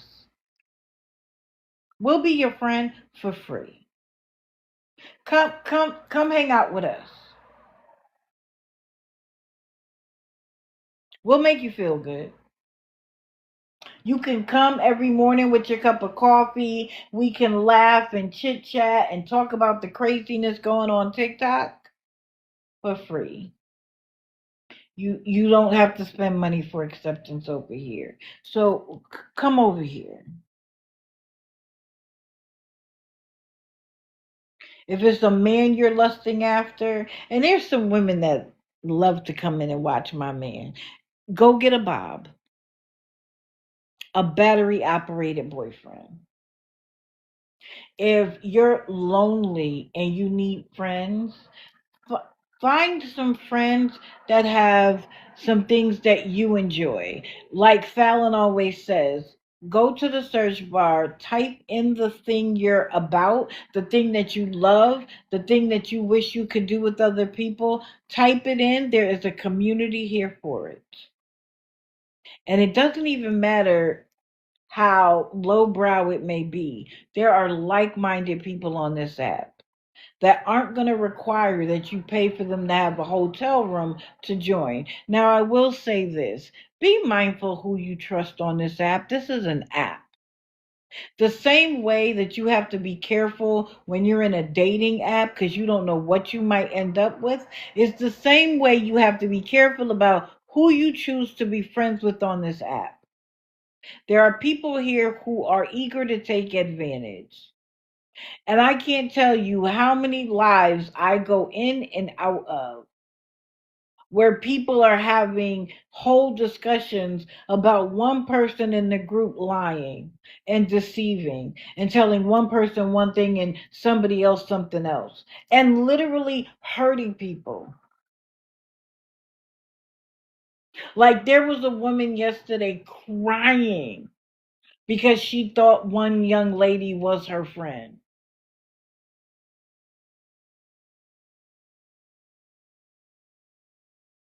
So everybody isn't good. Everybody isn't honest. Everybody isn't going to keep it a buck. A true friend is rare. Now, I'm not saying that relationships can't develop off of social media, that friendships. I feel like I have some very good friends that I met on this app through this community. But I've also been disappointed by people who I thought I was close to on this app. But cry over them? Never. Never.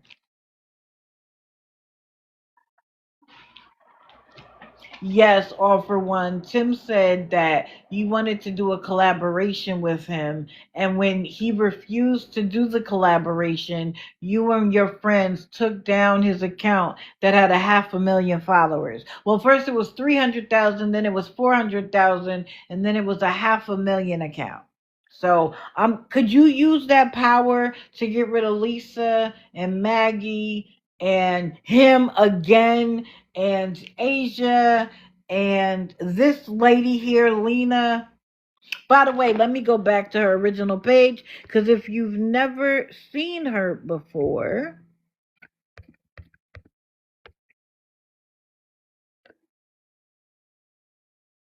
wait, let's find her at. That's from Saturday nights.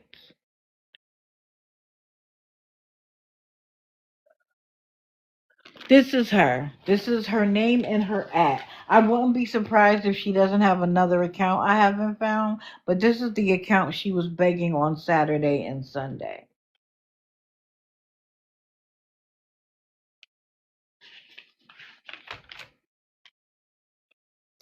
I am sick and tired of people who are mods or their friends or whatever telling the people in the chat to send in, as Maggie would say. You send in. Wait, what? One got banned. Friday, I will find and send. Thank you, Lil Dora. So she needs our attention. Or I shouldn't even say she needs it. The people who feel obligated to take care of her need our attention. We need to let them know that there are alternatives. There are children starving in the richest country in the world.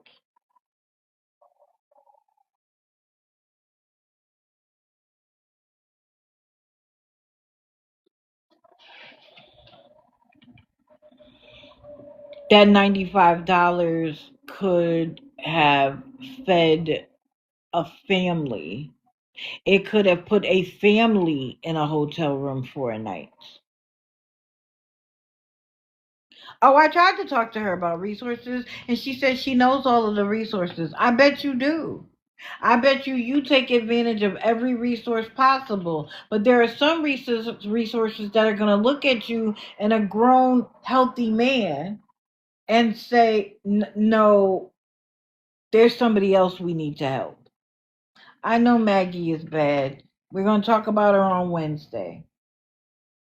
It'll be okay. She'll still be doing the same begging, today and tomorrow so that we will have plenty to talk about on Wednesday. Don't worry. Don't worry. Okay? Y'all calm down about Maggie. She gonna still be doing the same thing. When she can be on the TMZ bus in LA with Ray J promoting her, and then on the way home, all he gave her was $100. He should have sent her enough money to pay her bills for the next 6 months. He has it. So there'll be enough Maggie to go around that it'll be okay if we wait until Wednesday, guys. It'll be okay. So this is Lena and Javon. And there's a brother and a girlfriend. So there'll be 4 people that we can look at.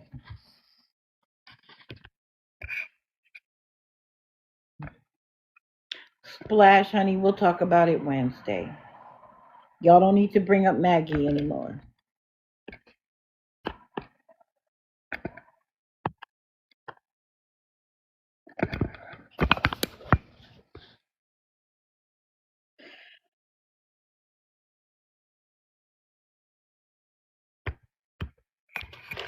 This is Eric Buceno.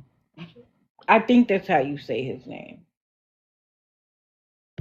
And when I first came upon Eric, thank you to my chat for or I should say my DMs for sending him to me. That's right. Everybody tap until you feel the heart's tale.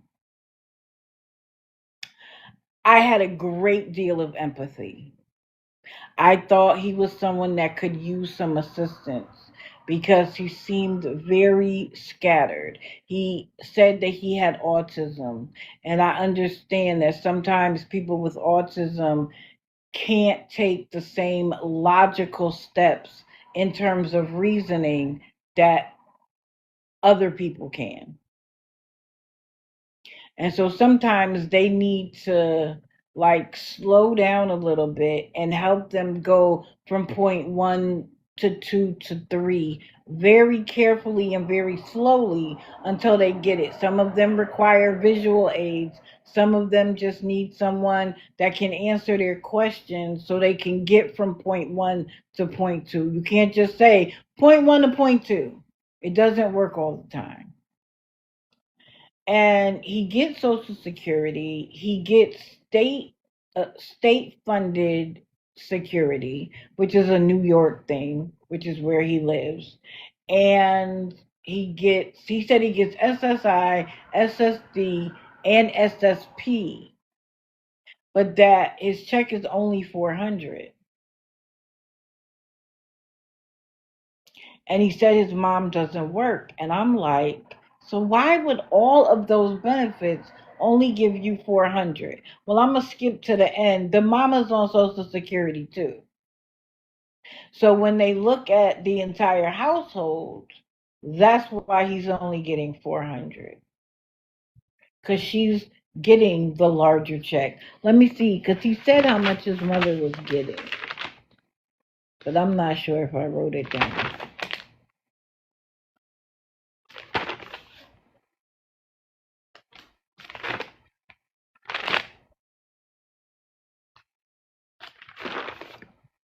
Sorry, y'all. It was a lot of notes this weekend.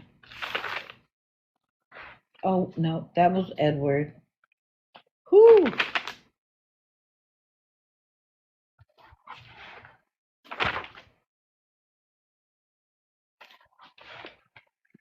Oh, here we go.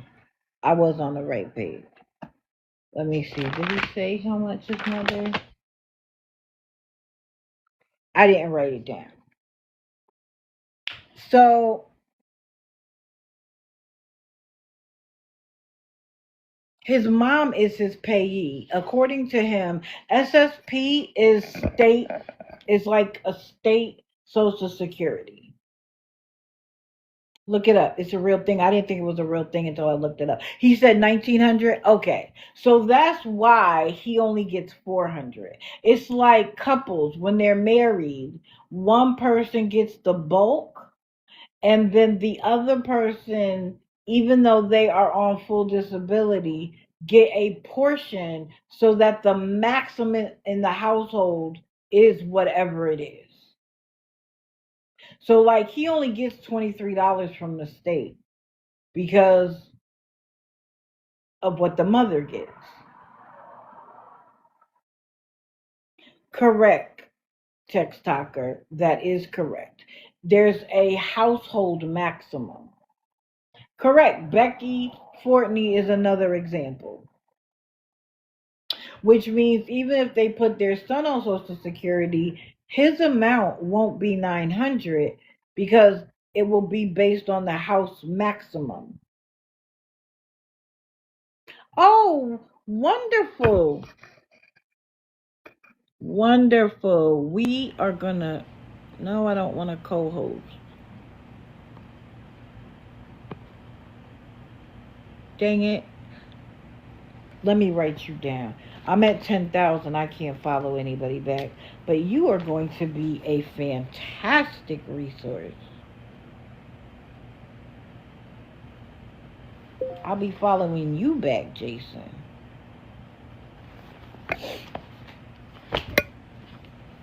So, I had a great deal of empathy because he said that his mother was taking his checks as his payee and she was doing with them what she wanted, that he didn't have any say. His mother ran the household. So in the house, it is him, his girlfriend, his mother, and his mother's boyfriend. And the way he made it sound was that the only people bringing in money was his mother and himself. Now, he stated that he worked at Target and was fired.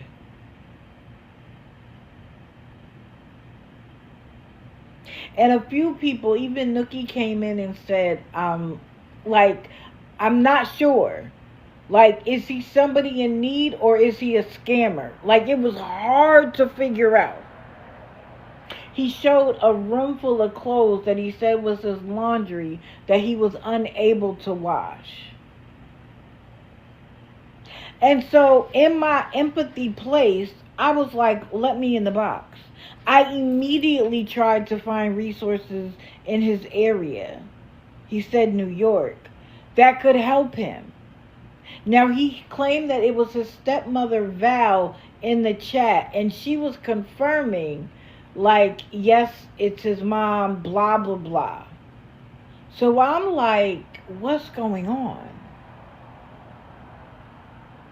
He's working, and she's not only taking the Social Security check, which is directly deposited, but his work check as well. So he let me in the box. There was this crazy echo, and I even turned my phone off and turned it back on, made sure I was connected to the Xfinity Wi-Fi, and tried several times.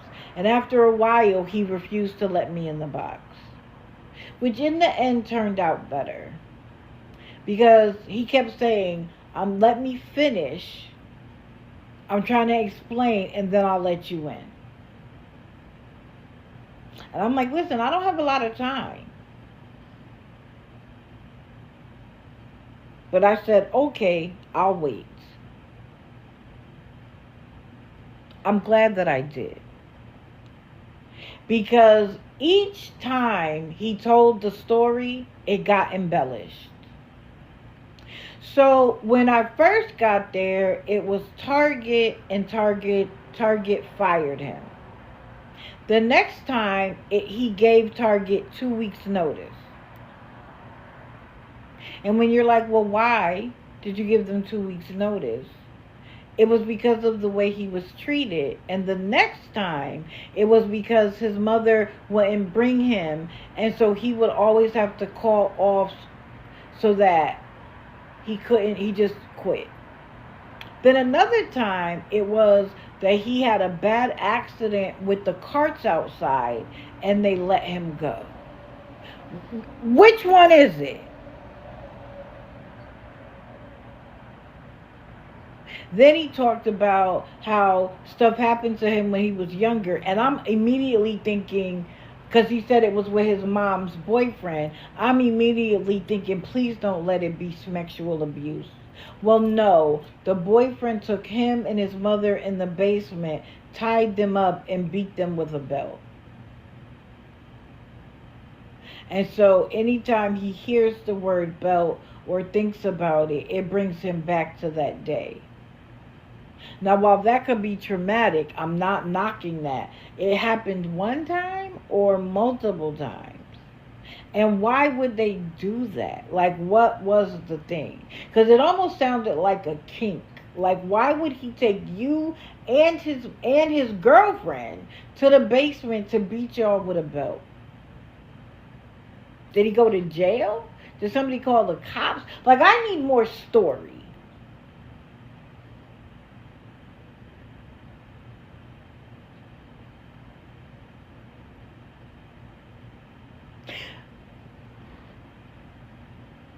He kept saying that he needed people on TikTok to talk to.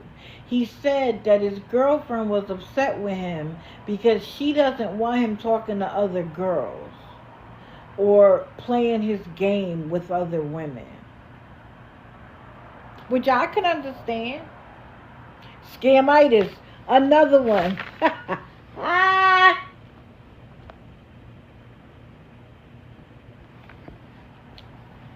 We gotta come up with some therapies and medications to help out as well. I have not seen his FYF Facebook page, but I'm gonna write that down too. Well, Eric has 2 accounts. One is private. And when he said he had another account, he said it only had a couple hundred followers. No, it has 4,000. It has 4,000. Let me see if I took a picture from that. I can't. Let me see.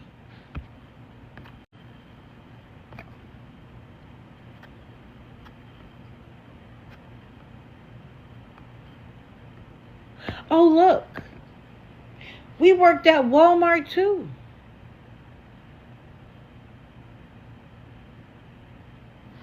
So we can have a job, but it seems like we can't keep a job.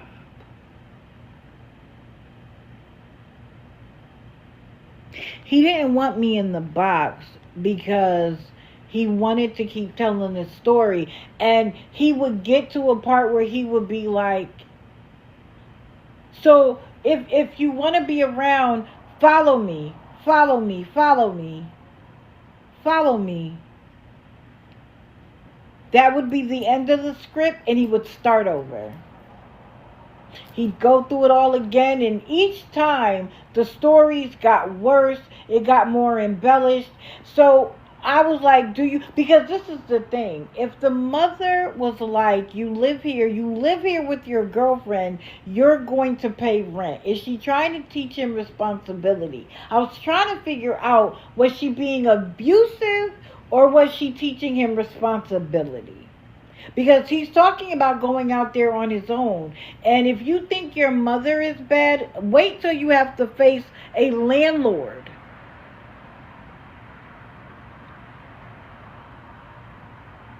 I'm going to get to why I think he wants followers. So I'm like, do you pay rent? And he was like, yes. And I'm like, well, how? He was like, out of my check. I was like, that checks out. And then he was like, she takes my EBT. I'm like, okay. He was like, it went from, okay, I could get my own food to, I need to provide food for the house.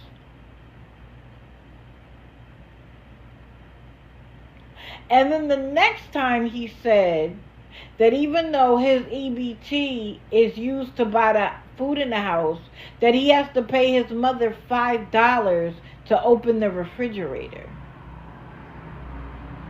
Well, if your mother is taking all of your money, where are you getting $5 from? No, he no longer works at Walmart. But he took pictures of himself working in Walmart, but didn't take pictures of himself working at Target. Did he ever really have a job at Target? Or is this part of the embellished story?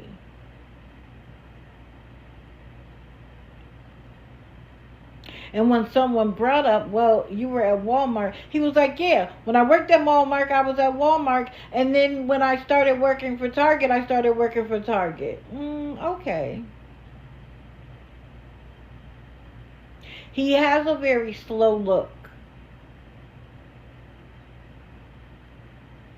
Julie, that could be the case.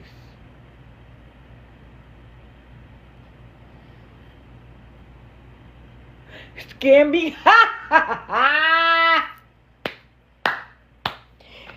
When I tell y'all the internet always wins.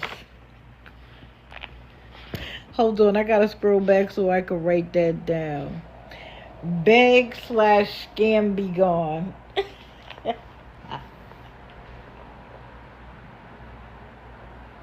You know that sounds like a Saturday night skit.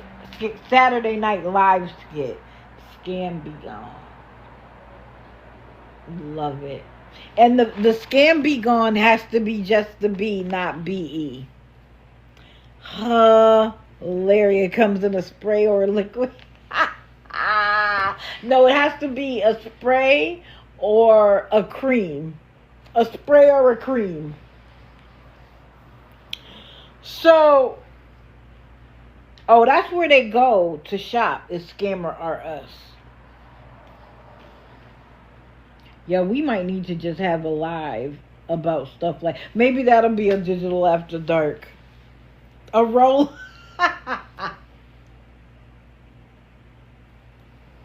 a little, what do they call it when you can put it under your tongue and it'll melt?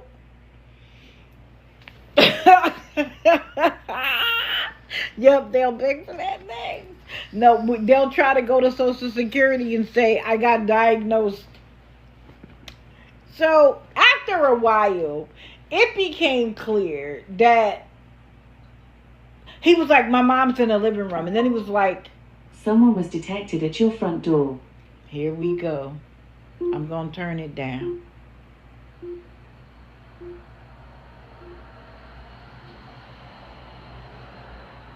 An intellectual disability, not slow, please. Okay. Fair enough.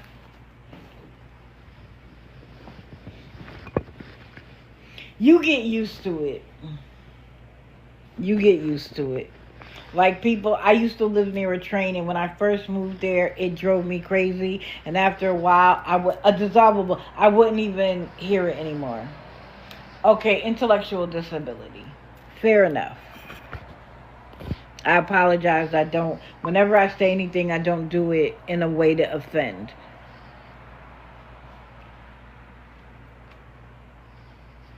You can set it so that it doesn't go off in the middle of the night. Better than a train station, because you don't have no control. Okay. I always tell you guys, real life takes precedence over anything I'm doing on here.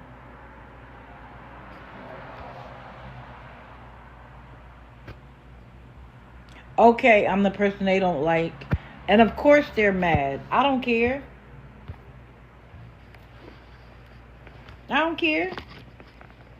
Because they can no longer lie about what they said. They can no longer lie about the fact. I'm going to talk about them.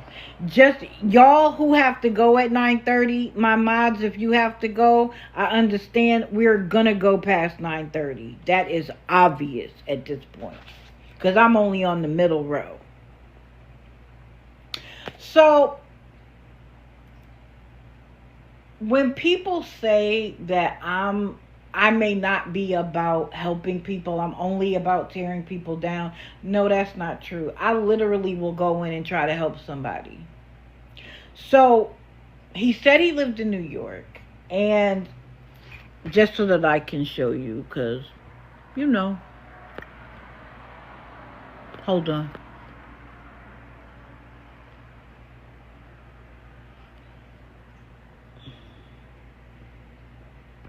I'm just going to show this real quick. This is baby girl growing up. I happen to growing up. I happen to hit it. Good morning, Guardians of Valor. I guess we ruffled some feathers with those letters. Thank you very much for trusting me with them, and I hope I wanted to do the redactions to show people how redactions should be done, but also to show that they had every opportunity to contact him. He gave me permission to put his email so that you could see that I crossed out his name. I crossed out the other information he gave that they could contact him, but he gave me permission to leave his email up there so that they knew how to contact him. Yes, but that's baby.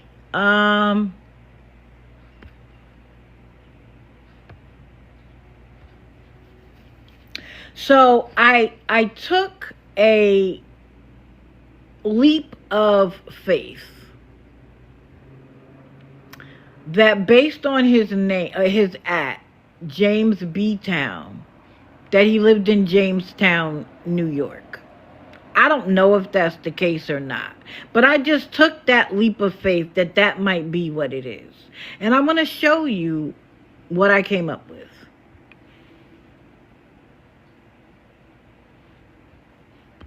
This is an organization. It is a non-governmental agency or organization. The Resource Center. They are located in Jamestown, New York. They are a member of the ARC, which is a national organization. And they partner with local organizations to help them. So this is in Jamestown, New York, and I just wanted you to see they have disability day services where adults with disabilities can go there. They learn life skills. They have community interactions. They have day activities. Awesome. And that sort of thing. B-Town is also no, but he said he lived in New York. And I double checked. There is a Walmart and a Target in Jamestown. So they also do residential services so that they come in and they assist people with 24-hour care if that's what's necessary. They have behavioral health. They do clinical services. They have health services. But more importantly, they have job and employment support. So they help people in his condition and in his mother's condition find job services.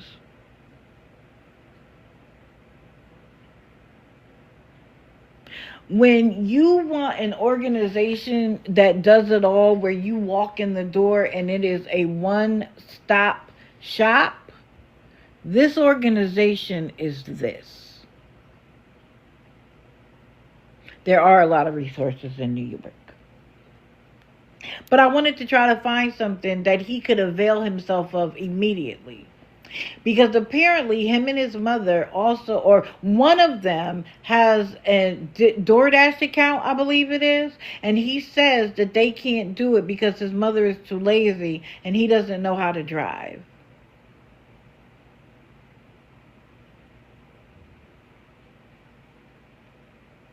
He's 23 years old, and he said that he didn't even know that he could make somebody else his payee. This is the type of organization that could literally take care of him. And yet he wasn't interested in that. He wanted to tell his story over and over and over again. And again, when you think you're smarter than everybody else in the room, you think I can tell this story and I'm going to embellish it to make myself sound even more pathetic.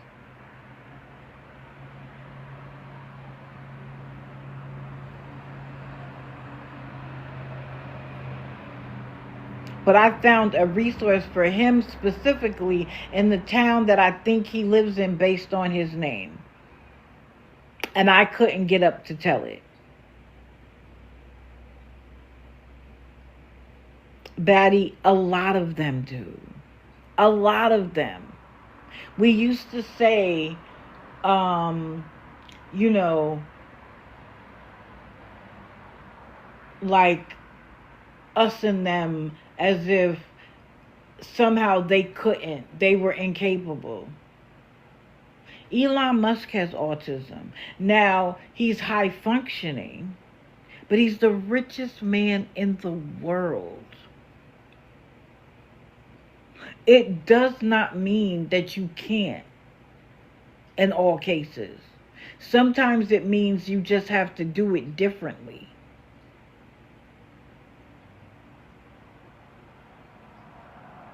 Yeah, Julie, I believe it.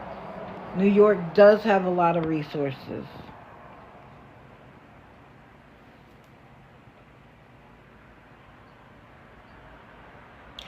But then, let's go back to his photos so y'all could get it. He does the thing that lets me know why it is all BS. Now, I'm not saying that his mother doesn't do the things that he says she does. But the BS part comes from the fact that he goes off live and comes back and starts playing with his either Xbox or PlayStation. And he wants people to know what his name is and what games he plays because he wants to match you so he can play with you. So I asked the question, how did you get your game? And he's like, I bought it. With what money? My job. Well, I thought your mother took all your money. So that can't be true. If you were able to take your money and buy a game, your mother certainly wouldn't want you to do that before everything in the house got taken care of, right? He wants followers. I think he wants a content creator career. Or an Xbox career. Or something of that sort. And he's trying to use the things that may have happened or are happening as an excuse. Yes, please take a screenshot. As an excuse for why he needs all of this love. Because he said over and over again, I need you to be my friends because I need somebody to talk to. And at the end of every cycle, it would be like, follow my account, follow my account, follow my account. Mind you, the other account already has 4,000 followers. 4,000 people aren't enough? Correct, Lola. So when he says he doesn't know, he doesn't want to know. Because he had the opportunity to talk to me to find out about a resource that if he happens to live in Jamestown is phenomenal. One-stop shopping. And if he doesn't live in Jamestown, I'd have found where he was and done the research on the spot.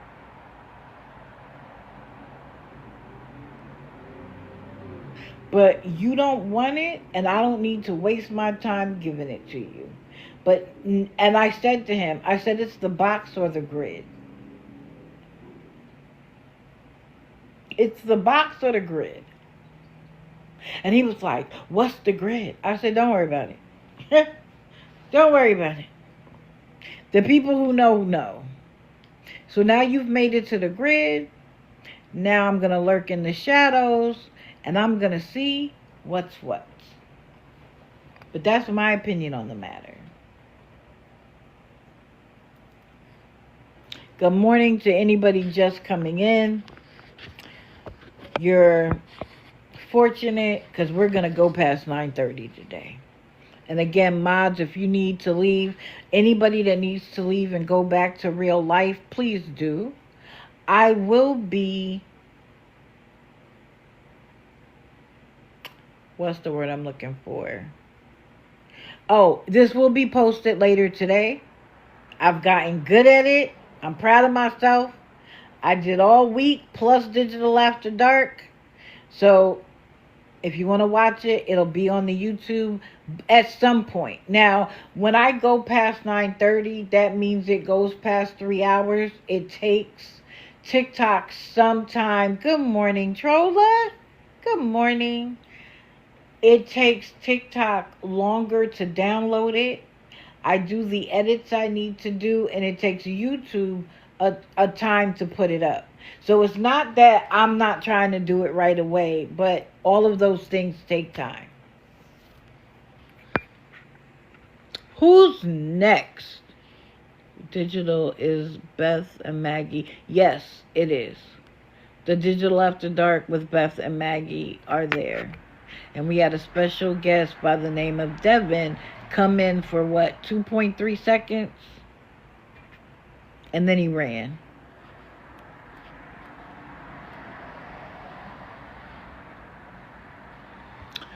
So let's see. Oh, we have not finished the third row.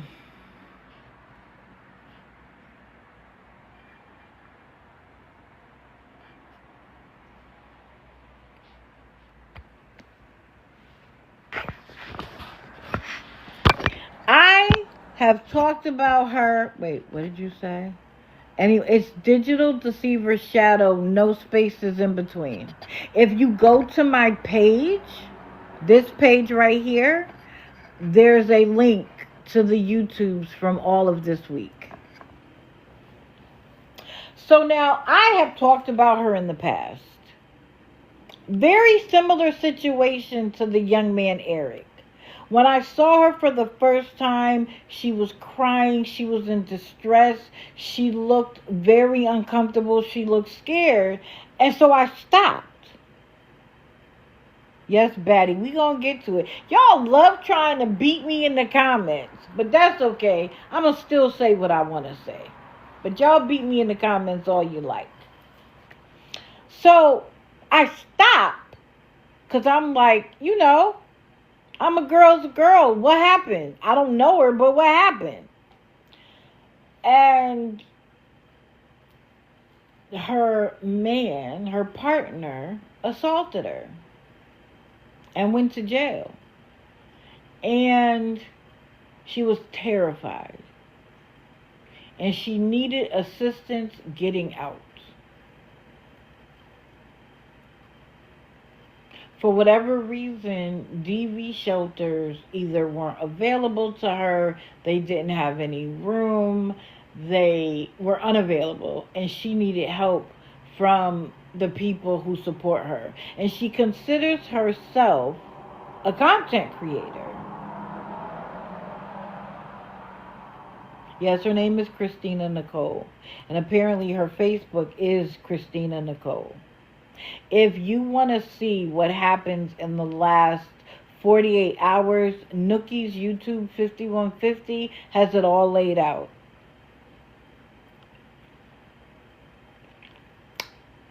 And Scam Slam may have it up too, but I know for a fact he has her last 48 hours on his page.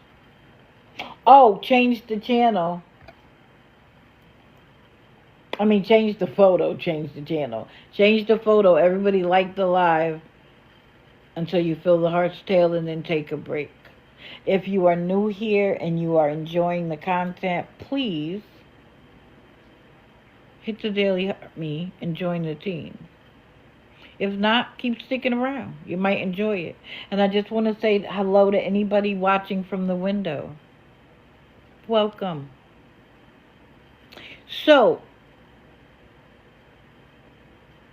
I'm watching and I'm like, well, there's a lot of DV going on. It's possible. But I remember back in the day, if they didn't have room, they tried to find a place that did have room and they would pay to send you.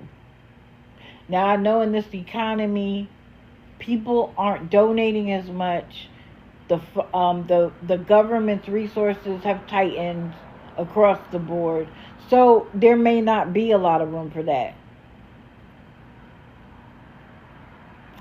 So I didn't want to just assume like she's lying. But she got money from a lot of people multiple times so that she could get out. She could be away from him. And then I found out he was 19 years old. And I remember coming to y'all like, I wish a 19-year-old would buck up. Now, I'm not saying he won't beat my tail. I'm not suggesting that. What I am suggesting is that a 19-year-old would get humbled verbally first. 19? You can't cross my threshold at 19. Mind you, they've been together over a year. So was he 18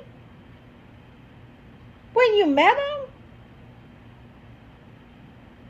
Wait, what did you say? One of her mods is Brian Ty's old mod. Of course. That's how they get their jollies, is going from one person to the next. They know that they could never become a mod for somebody like me or for those of us in here. And people who do real content. So they just go to the next, and they go to the next person that they think is popular because it makes them feel better and they get more followers by being a mod. Again, go get a Bob.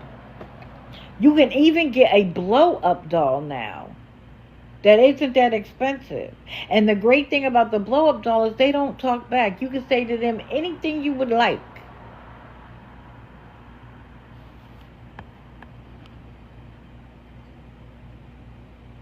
Correct. I love the block. Like it means anything. So when I found out he was 19, that kind of set me off a little bit. Because, again, you might beat me, but you are going to walk away wishing you hadn't. You aren't going to be able to sleep at night comfortably because the second man that bucked up to me had to sleep with a machete on my side of the bed for months. And eventually he was like, what's that for? And this is when we were already like forgiving. And he didn't put his hands on me. He just bucked up at me like he was going to. So this was several weeks later and we had gotten past it. And eventually he's like, why do you have... I said, oh, that's for you. He was like, what do you mean? And I said, because if you hit me, I'm going to slice you in half. And part of the reason why I went that extreme with him was because his mother was in an abusive relationship and he watched her get abused. And when she talked to me about it, she was like, I kept taking him back because he was my kid's father, and all I asked him to do was not bring me a disease. What you mean? And so I realized she raised children to understand that was normal. So the first time he bucked up at me, there was a machete on my side of the bed. Go ahead. You might hurt me, but you're going to wish you hadn't. And so it's the 19-year-old, a child? Girl, bye. I was like, be for real. But what disappointed me was that when he got out, she never left. She didn't even like move away. She took him right back. And let me tell you something. I know the statistic that says that it takes a woman 7 times to actually leave. But she wouldn't have got any more of my money. I would be like, I understand. She's in her 30s. She has multiple children that she no longer has access to at all. In fact, if you go to her page, you will see, and I screenshotted it and decided not to show it. But you see her in the hospital with her twins, and she talks about how she separated them and gave them up for adoption. The post was confusing. Correct. And I think she thought, I'm going to be with a young guy. It's going to keep me young, but I'll be able to control him because I'm the adult. Yes, the post is weird, but that's her page. I even have his page, but that's her page. His page is something like SMG KT plus KD or something like that. It's easy to find. If you put in SMG K, you'll find his account too. But if you go back on her account, you see where she talks about the twins she had, 2 girls. Oh, I know she has 2 pages. I just happened to put up the one that she went live on the most. So I was butthurt when I found out she was letting a 19-year-old knock her around. And she went back. So I lurked in the shadows and I followed, and of course they were so in love. But then when he would go somewhere, she would cry to her chat about how she wanted to leave, how it wasn't working out, how nothing was happening. He wouldn't work. Is Cindy in here? There was a beautiful woman, I believe her name was Cindy, who opened her home to them.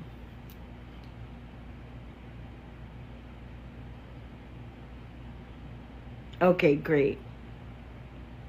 She opened her home to them. I know I'm talking about them later than I said I would.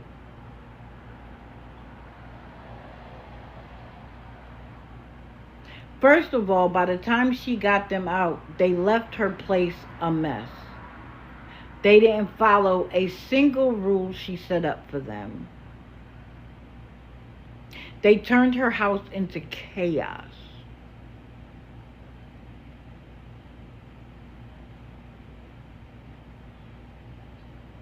Oh, yes.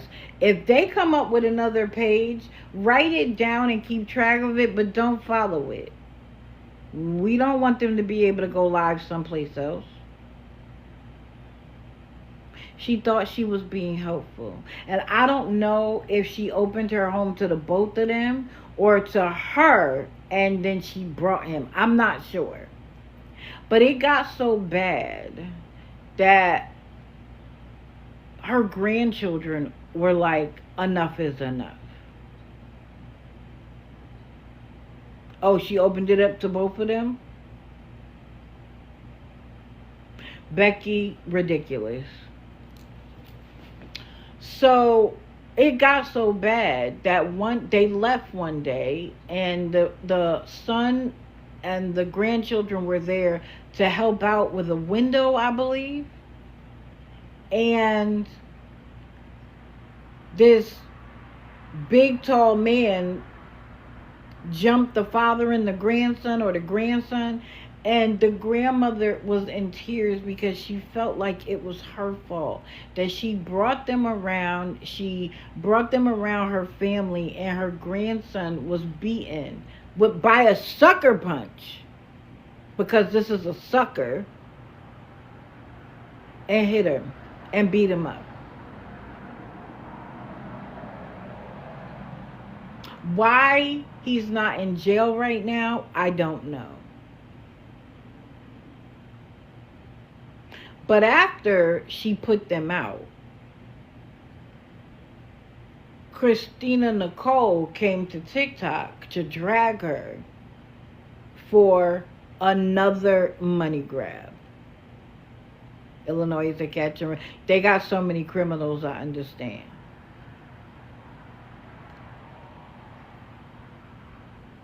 So she got a hotel room. Now, I'm not sure if he got arrested for that and that's why she was alone for a little while. But as always, her people came through,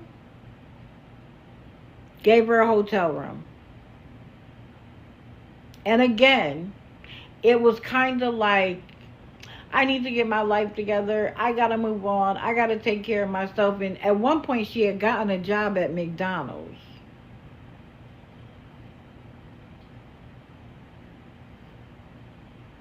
But while she was in the hotel, I never saw her go to work.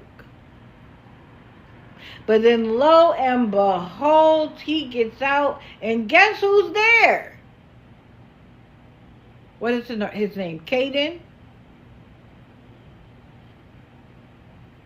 Right, Becky. They literally took care of her.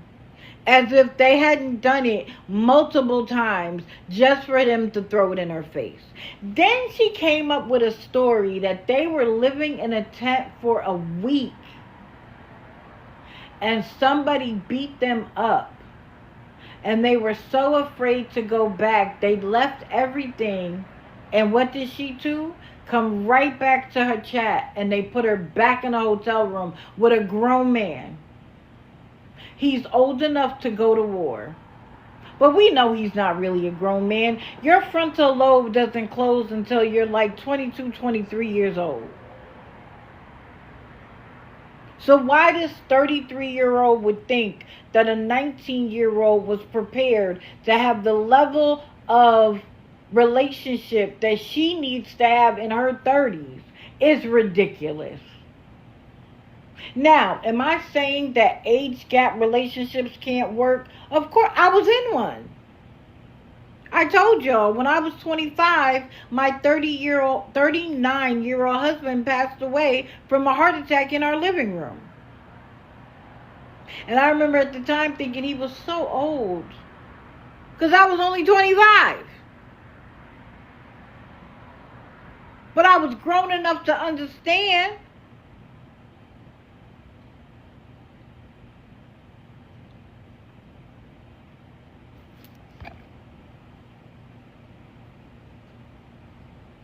Love Amy's mother passed away last night, and within 4 hours she was asking for money. Let me tell you something. Not surprised. But condolences, because losing a parent is like nothing else. It's different than losing a spouse. I could tell you I know, because I've lost both my husband when I was 25 and both my mother and my father. My mother passed in 2019. My father passed in 2020. Neither one from COVID, thankfully. So, not that that makes a difference, but I just felt like I was so glad we didn't have to go through the COVID thing where they were in the hospital and we couldn't be with them, all of that stuff. Oh, really? So you understand. I often tell people I'm an orphan, and they're like, what? That's what it feels like. So, they're back in the hotel. And I start watching again, more intently. And she has a story that they need help with the hotel room, but they also need help because they're going to Maryland. That she has a friend in Maryland who has a camper on her property. Uh-oh, White Sox is waking up. He kills me when he does that stretch, like he's been working all day. Anyway, she's going to Baltimore, Maryland, and that the friend's husband will bring this 19-year-old baby to work so he could have a job. And she suggested that McDonald's would transfer her to wherever she goes. Y'all need to understand something about most fast food restaurants. There's only a portion owned by the corporation. at least 50%, the last time I looked, were franchises, which means McDonald's provides things that they pay for. They get to use the McDonald's logo, etc., but it is independently owned and run. Now, they set you up to win, but it's yours. So the idea that she could guarantee a transfer is a misnomer. Because if she gets there and it's privately owned, there's no guarantee. Or if where she was privately owned and where she's going is owned by the corporation, also doesn't guarantee her a job. And even if it is owned both by the corporation, what if there isn't a job available? But you know, she says it, and her people are like, well, when she gets there, she'll get a job, so we only have to help her get there. They're both going to have a job. Why people believe the stuff they say automatically without making any sort of a logic, taking any of what they say and running it through their own logic meter, baffles me. Like, y'all don't say, does this make sense or no? Is this BS or no? Like, run it through a meter. Mind you, if a family member, a child, came to them with the same story, they would be running it through the meter. But a stranger on the internet, what meter? There's no meter to run it through. She says it, it's the truth. So anyway, what would happen is they would get some of the money to go, but it wouldn't be enough. So they had to use the money to stay in said hotel room. So it kept happening and then it couldn't. And it kept happening and it couldn't. Now, I want you to think about something. The woman lives in Baltimore, Maryland. But she has enough property to have a camper van, a camper on it. We're not talking the inner city of Baltimore. But lo and behold, like a day later or 2 days later, she's talking about going somewhere else, Omaha, Nebraska. I don't think it was actually Omaha, but it was Nebraska. And so I'm like, what happened to Baltimore? But before I could type it, somebody else did. And she was like, have you looked up Baltimore? Baltimore is a dangerous place. It's not good for him or me. Well, bitch, you didn't look it up before you said you was going? You saying it to us like it was our job to look it up for you. You didn't look it up.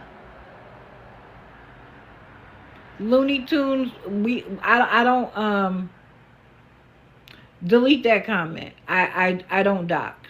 I'll say Nebraska, but I'm not going to say the exact city.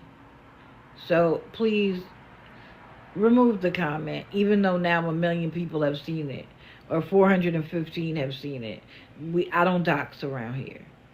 And saying a specific city, that's okay. Other people are okay with it. I'm just not okay with it here. Oh yeah, the whole Uber room thing, we'll get to that. So, but my thing is this. If your friend has enough property that they have a camper van on it, or camper, I keep saying camper van, but that's just a slip of the tongue. I don't know what kind of camper it was. But a camper enough that you and him could sleep on it, you think you're in the hood?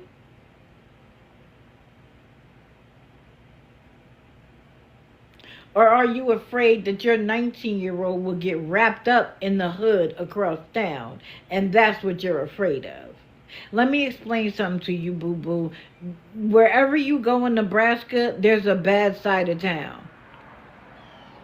And if it's not your town, it's 2 towns over.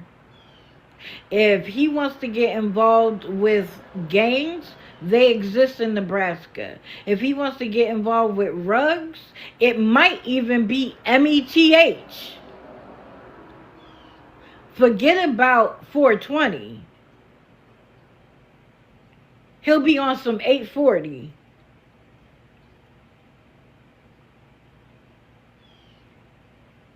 And I call it 840 because it's created in your bathroom. 420 is raised in the ground. 840 is created in the bathroom. You know, in them campers that blow up all of a sudden, and people are like, was it a gas? No, it was 840 getting made.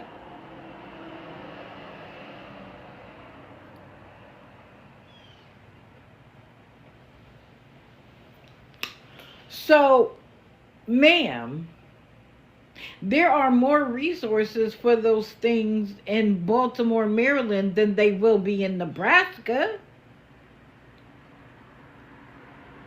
Yes, remember 840. That way we don't have to say METH. We can just call it 840. And when people are like, why is it 840? 420 grows in the ground. 840 has to be manufactured in the house.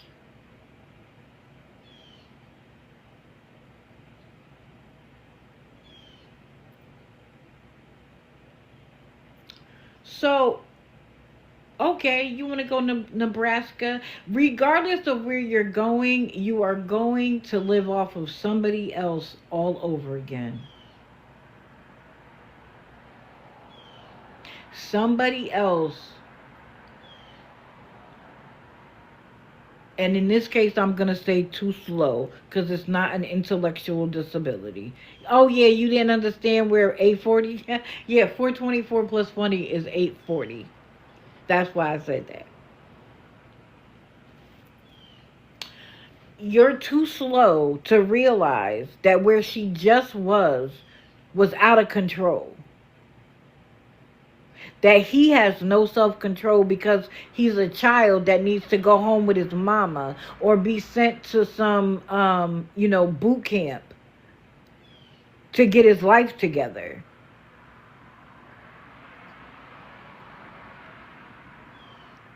So you're just going to believe her that the lady Cindy was just a bad person?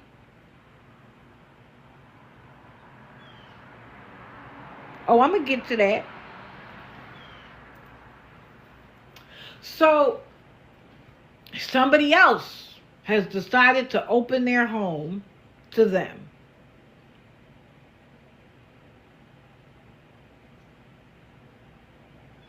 And now they're switching directions.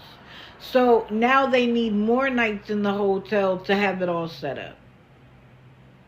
And they have a friend named Kayla who had done all of the legwork to figure out what was the best way to get there based on their circumstances and based on finances.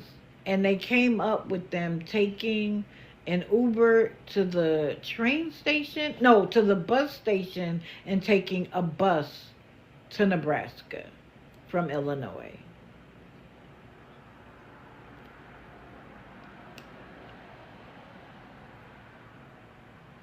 And then someone called in All for One to help because of resources. And he did his thing just to find out that one of them, and I'm not exactly sure which one, only has a paper ID, which is what they give you now. And they mail out the actual ID. But it's already expired. Now, my question is this. You can get money for anything. Why would you leave the state of your birth where all of the records are available and go to a completely different state with ID that's expired? Oh yeah, the pic says it all with his little braids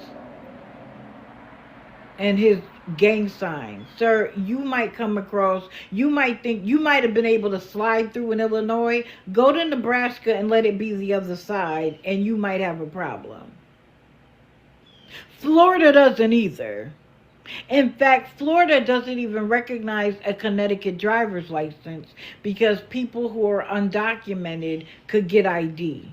So they didn't trust it. Even though I had the star, which now is required to travel, I went through the extra step of making sure that I got the star, and they still didn't recognize it because it was a Connecticut ID. So now you're going to go to a whole nother state with an ID that is not only not an ID, but a piece of paper. And it's expired? Wait, she has a partial hysterectomy. Stop playing. Anyway. So the way that All for One had figured out for them to go, they couldn't because it was a paper ID. And Kayla was like, I tried to tell you. I knew what nobody else knew. So the next plan became an Uber from Illinois to Nebraska. Because no ID would be required then, would be required in that case. Just the payments. Okay, cool. Now at one point, she was awake. He was asleep. I'm sorry. She's talking to the chat, and people were like, he has charges. Like, are you sure? And she was like, his charges were only misdemeanors. Did it feel like a misdemeanor when he was beating your ass? Did it feel like no big deal when you were picking yourself up off the floor?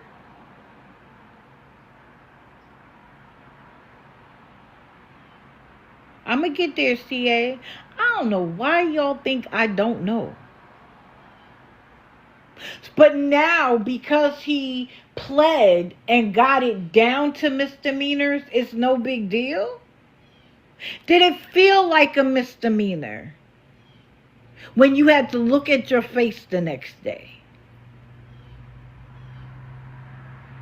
But for you to go back to the same situation in which that wasn't the first, second, or third time, that was just the worst time up to that point, which is why you had to call the police and have him arrested. Now that you've physically recovered, you've convinced yourself that you've emotionally recovered, because now you're telling yourself it wasn't a big deal, because if it was, it wouldn't have been a misdemeanor. Christina Nicole, you're lying to yourself. If you could go back to the woman that was picking herself up off the floor, she would remind you that it wasn't just a misdemeanor. That the people in the courtroom didn't suffer the way you did. So they're okay with pleading it, because what they're looking for is a conviction rate, not to actually hold people accountable for what they do.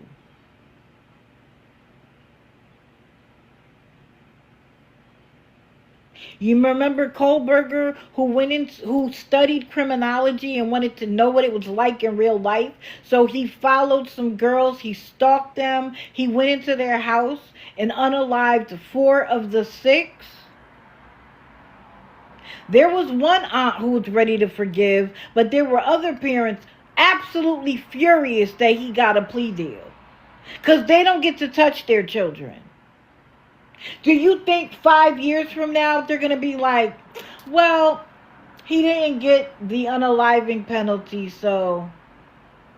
No, they're going to still be mad.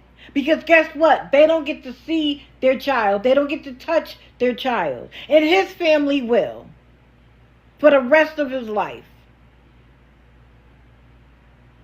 So whatever happens in court is not a reflection of what actually happened. But I'm going to let you convince yourself of that. until it happens again. And the reason why I have high expectation that it will is because she's making the excuses for him. She's like, oh, he has PTSD and he didn't know how to express it. Do you know how many people have PTSD that don't beat on their wife or their girlfriend or their children? And now you want to say that you're pregnant by him? When he's just gotten into therapy, and now you are taking said therapy away from him by moving to another state?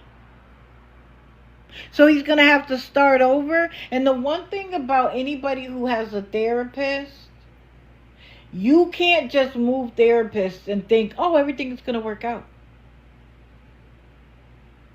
I heard 6, but I have no idea if that number is true or not.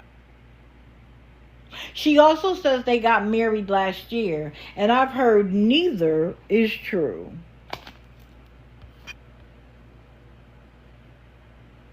It is 6? That's what I heard. I heard it was 6. Can you imagine being one of her other children? To hear that mommy, who couldn't get herself together for us, got herself together for a man who beats her and had a baby by him? Yes, 6 confirmed from family. She isn't taking care of her kids, but she's taking some care of somebody else's child. And guess what? Y'all are taking care of him. Why don't you take the money that you would give her and give it to her kids? I know they're not married.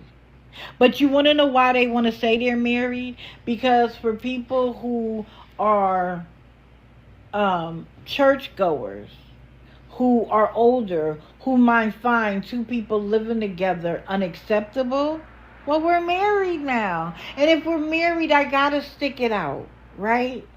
I gotta forgive him. He's my husband. And oh, now I'm pregnant. So we definitely gotta stay together because I'm gonna keep this baby and we're gonna raise this baby together. And this baby is gonna be the reason why he changes. And so this baby needs your money.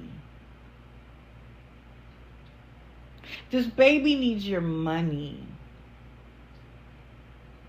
Because if we stay here, we don't have anywhere to go and we're going to be in a tent. And I can't be pregnant and in a tent. And me being pregnant explains my shape. So now that she's pregnant, she made sure to show us her body over and over again. Where in other pictures and in other lives, the only thing you see is her face and her chest. For fact, CPS would be there immediately. But maybe not in Nebraska, because they won't know. I know she's not pregnant. Oh, y'all are telling Mama Coco? But again, we have another case where a quote-unquote man isn't taking care of the woman is taking care of the man. So much so that she does all the begging.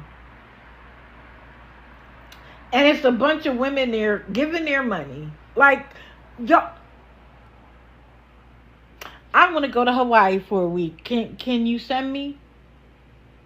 And I'm not talking to y'all. I'm talking to the people who give her money. I would make better use of the money. Send me to Hawaii for a week. I'll take you along. I'll stream. I'll do what Maggie does. I will take you along.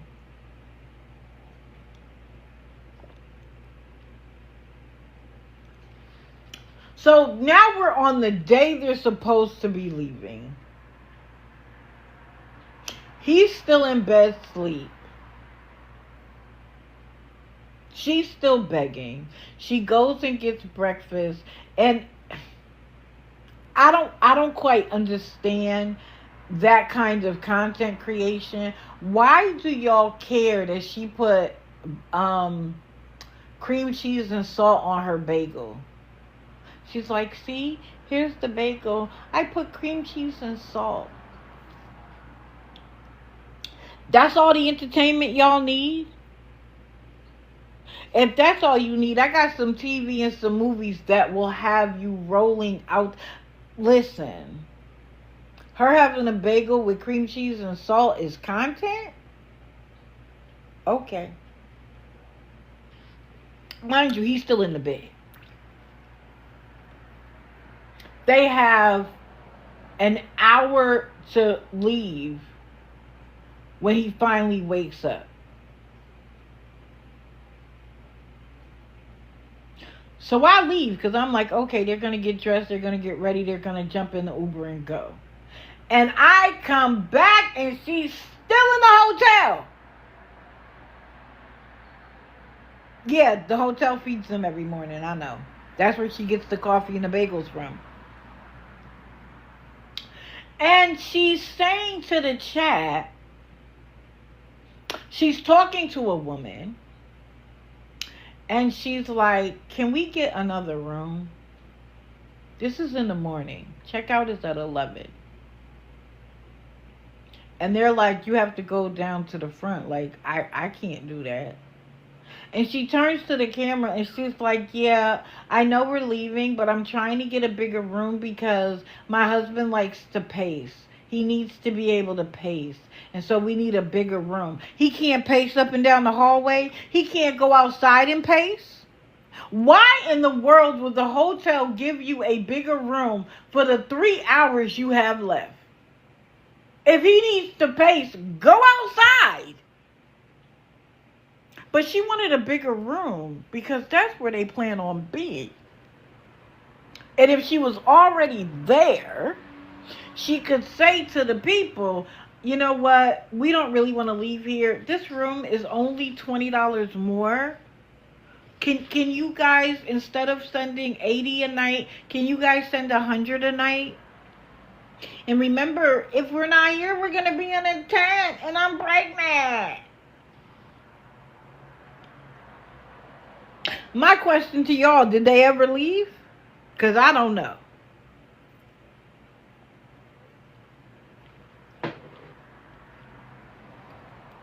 Oh, Rose, wherever you're going. I know she's not pregnant, baby. I'm just... Y'all can't tell when I'm just trying to say what they say and I don't actually believe it. They are still at the hotel. Isn't that a miracle? Let me show y'all something real quick.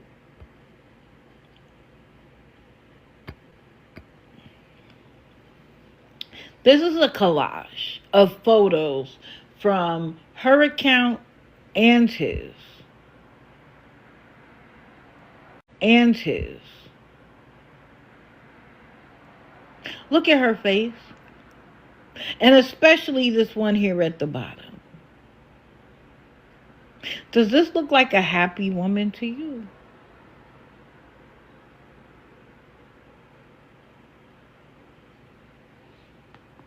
And look at his face in comparison. And if you can't see the pictures at the top, if you have an apple, hold it down, put your finger and leave it there, and a menu will come up, and you can hit clear content, and you'll see everything. If you have a Android, swipe to the right.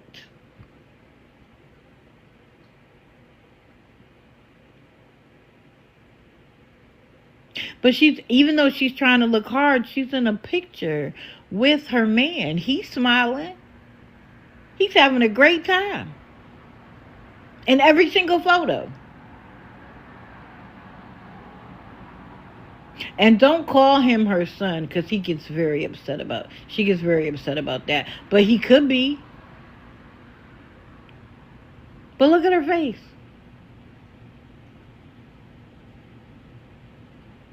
He does look like her kid.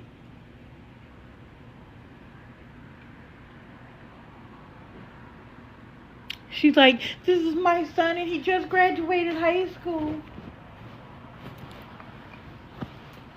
This looks like the kind of picture you will put up on a dating site.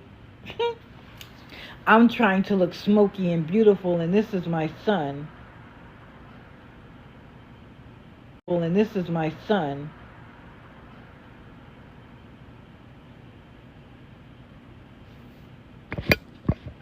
But, I always say, you don't have to believe me. Go watch for yourself, which is why I put their ad up there. Trying to change my words, Tim. I heard you.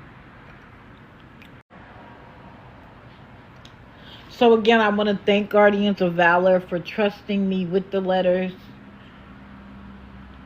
But it was important to get them out because it was important to tell the truth.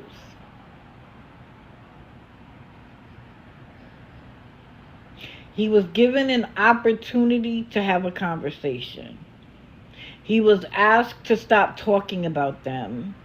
And there was a demand for the return of the money he borrowed. Now, what gets me is he fakes having a problem to ask for money for food and for this hotel. But you wouldn't ask them, listen, I owe her $100. Can y'all just send me $100 so I could move past this? So that could no longer be a storyline? No. Because he doesn't have any intention. He's spiteful. So you told everybody that I owed you money and made me look bad. It'll be a cold day in hell before I actually send you the money. Child, they grind my gears too. And he tried to twist my words when I say I'm not asking you to believe me. He always leaves the other part of that statement out. What I say is you don't have to believe me, which is why I put their name and act there so you can go watch for yourself. And then you can make up your own mind. But I challenge you to do that because then if you think that I'm wrong, that I haven't gotten it right, you can come back here and say, nope, that's not what you said. That's not right. That's not them. But all you got to do is watch recordings of them. If you haven't been in the live I've been in, just go watch a recording. They can't lie about the letters, but they tried to lie because they didn't think they would ever come out. They tried to say that they didn't have any way to get in contact with him. Well, the letters prove otherwise.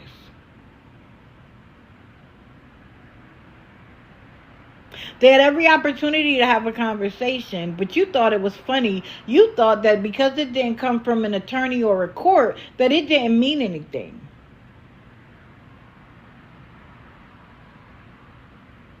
And then you tried to say that the letter written to the hotel was the reason you were told not to return. Guardians of Valor didn't tell the hotel kick him out. Kick them out. We see them on TikTok every night begging from your hotel room, so kick them out. We want them to be homeless. The letter said no such thing. The letter simply stated facts, just like McDonald's.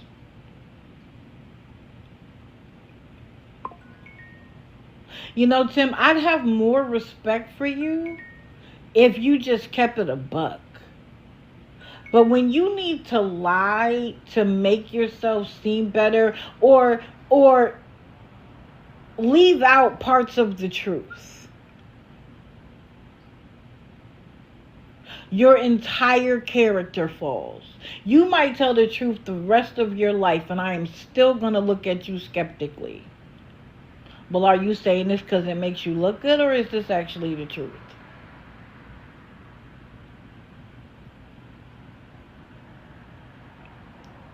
Now, you called Fallon a bitch.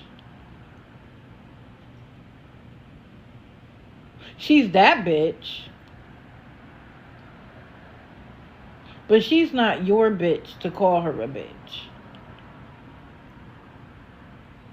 And if I called Angela a bitch, she'd be in the corner crying.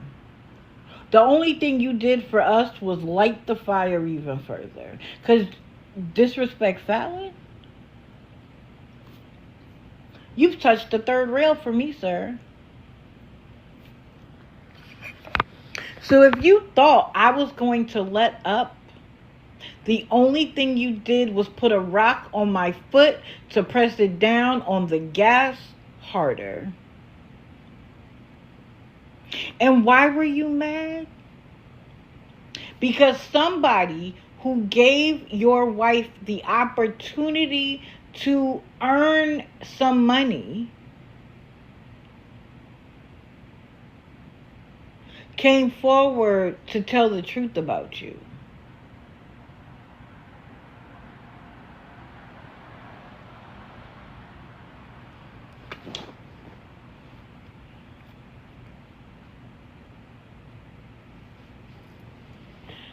At your wife's age, wait a minute.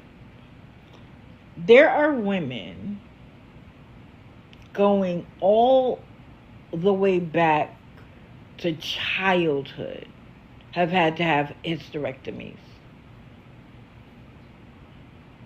There are some children that are molested to the point where as children they have to have hysterectomies. They have actual cancer and have to have hysterectomies. As I told y'all, I got not a mammogram, a breast exam and a gynecological visit. Every year, that's what you're supposed to do. And after I had my son, I had a series of gynecological examinations that my cells came back abnormal. And what they tell you is that they're precancerous, which means if you do nothing, it could turn into cancer. It's more than likely to turn into cancer, but it's not cancer yet. So the path that it took with me was that they did it once, waited a year, did it again. Still, they did it again in 6 months. It was still precancerous. And what precancerous means is that the cells are abnormal. Now, like I said the other day, the moment you hear cancer, you don't hear the pre, you don't hear the stuff, you just hear the word cancer. Because it's terrifying. White Sox, please go back to sleep. That was just a little stretch. Let me not talk to you and maybe you'll go back to sleep. So, and I was young. I told y'all I had my son at 19. So this was happening in my early 20s. Early 20s. At that point, they didn't recommend a hysterectomy. They wanted to give my body time to see if it could recover.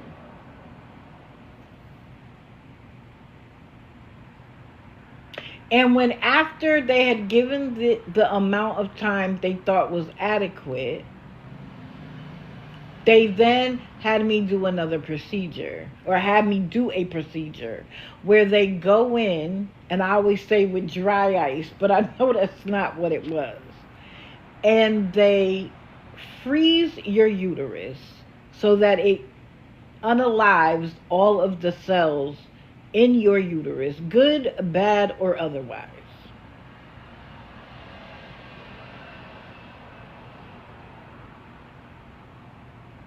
Of course, they like when he rubs his beard. So they do that in the hopes that when the cells regenerate in the uterus lining, that they will regenerate normally. And for a time, it worked for me. Cryosurgery. That sounds, it was dry ice. That sounds better than cryosurgery. It was a dry ice procedure. Because that's what I felt like afterwards. Anyway, it only took me about 24 hours to recover. It wasn't that bad. But because of what was going on in my uterus, I never got pregnant again. I always thought that I would when the timing was right, but it just never happened. And then in my late 30s, stuff shifted. And as I told y'all, fibroids in women, in black women, is a common occurrence. Like sickle cell anemia is common in African Americans, so are fibroids of the uterus. And at one point, they thought I was pregnant because my uterus was the size of a woman 3 months pregnant. And when they had me do an internal ultrasound, because my pregnancy tests were coming back negative, they found fibroids all over. But they were little. So they said, we'll do nothing about it. They are no joke.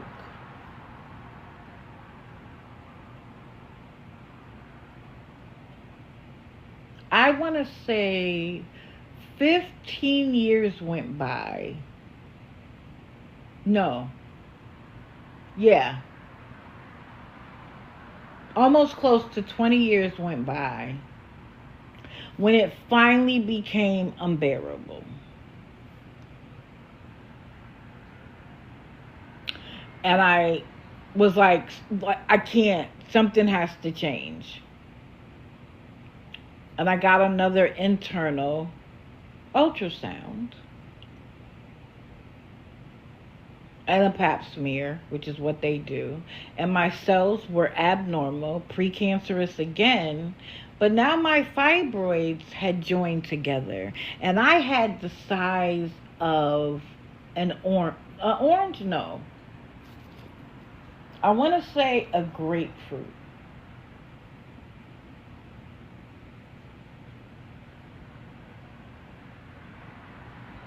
By the time I had the surgery, it was larger than the grapefruit. And I had to have a full hysterectomy because they were concerned that it would all turn into full-blown cancer. And so why take the chance? They took it all. Now, by that point, I wasn't thinking about having another child. Like, why would I start over at this age? But when you have to fill out that paperwork, you don't sign it one time that you know you'll never have children after this. You have to sign that over and over and over again. And before that, I really hadn't thought about it. But after, I cried like a baby. Because you now know that it is impossible. You're never going to get pregnant again. And I was too early for menopause. Like, I shouldn't have been in menopause. But because of the hysterectomy, it put me in full-blown menopause in my 30s.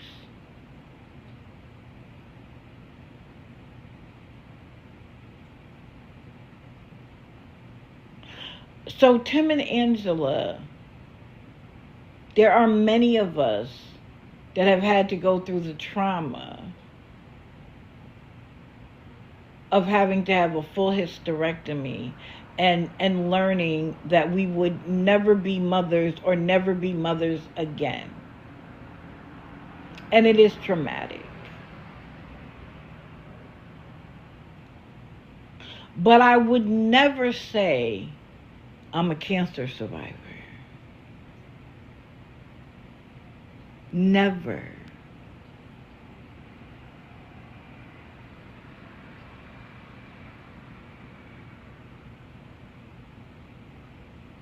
And guess what? Me not saying it doesn't negate what I went through. It doesn't negate the healing process. And as I told y'all before, it was so large, they could not do it laparoscopically, which makes you heal faster. They had to cut me open. And they can't cut through your belly button. So they have to cut around your belly button.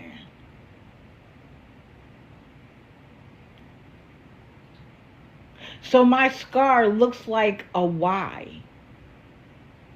Like a small Y, not a big one. Because they only cut up one side. I live with that scar every day as a reminder.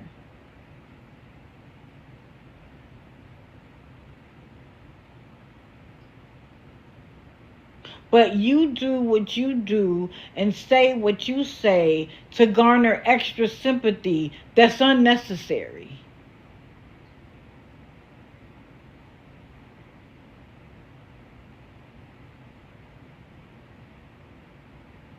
And while you want everybody on TikTok to be concerned about Angela's feelings, you don't care about anybody else's. And you're supposed to care about hers. But you can't demand that I do.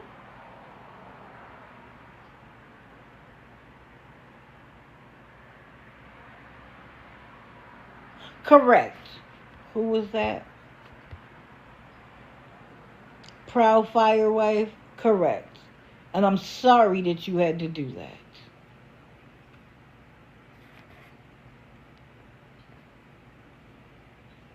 But people who were around then will not let you rewrite history. Cassidy remembers that when you did the fundraiser, that it said pre-cancer. And guess what? That's what suffice. I don't say that she doesn't have seizures. If she has seizures, she has seizures.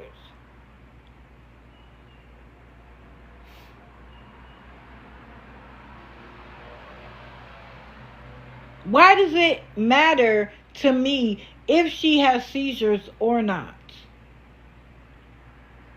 But what bothers me is that you try to use her illnesses as the excuse for why.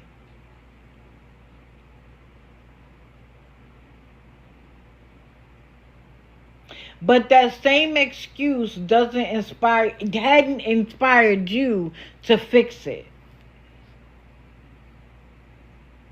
Like you want her illnesses to move people to continue to send you money. But it didn't make you get out there and do everything you possibly could to take care of her. Make that make sense.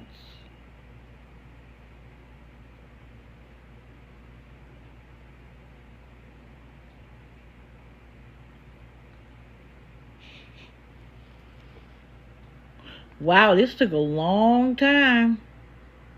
Sorry, I have to do the puzzle piece.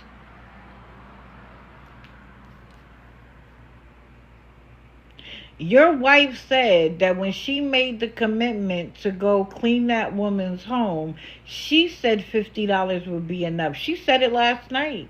The woman didn't tell her it would be $50. She said $50.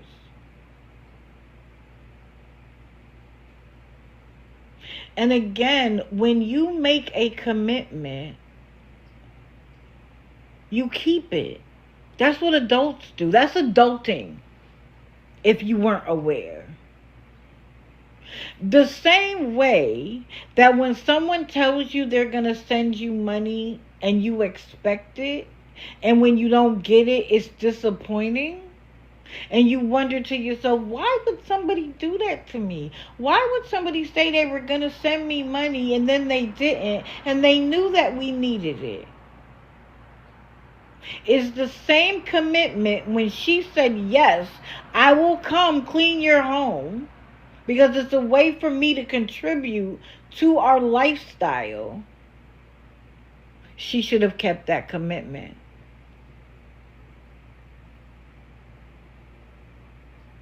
And you didn't even have to drive her.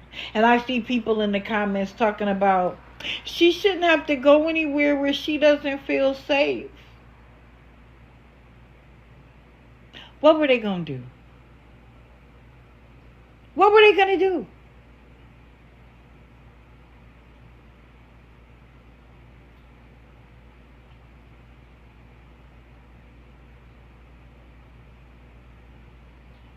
She said she was afraid she would break a nail or break a sweat. Guess what? You could put your makeup on after the fact and you'll still be beautiful.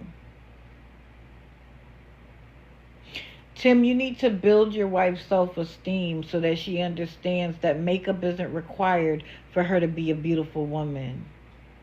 Because true beauty comes from within. Makeup isn't required. Why don't you spend more time doing that than calling other women on the internet a bitch?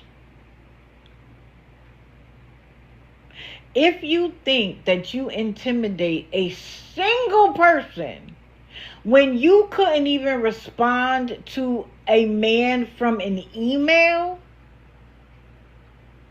I don't care how mad you get. What are you going to do? You can't even work enough to take care of your wife. You have lived your entire life. She has lived her entire life expecting other people to do it for her. If she wanted to be a stay-at-home wife and you married her with that understanding, then it was your job to keep her that way. And the moment you couldn't keep her that way, she needed to get up and get a job.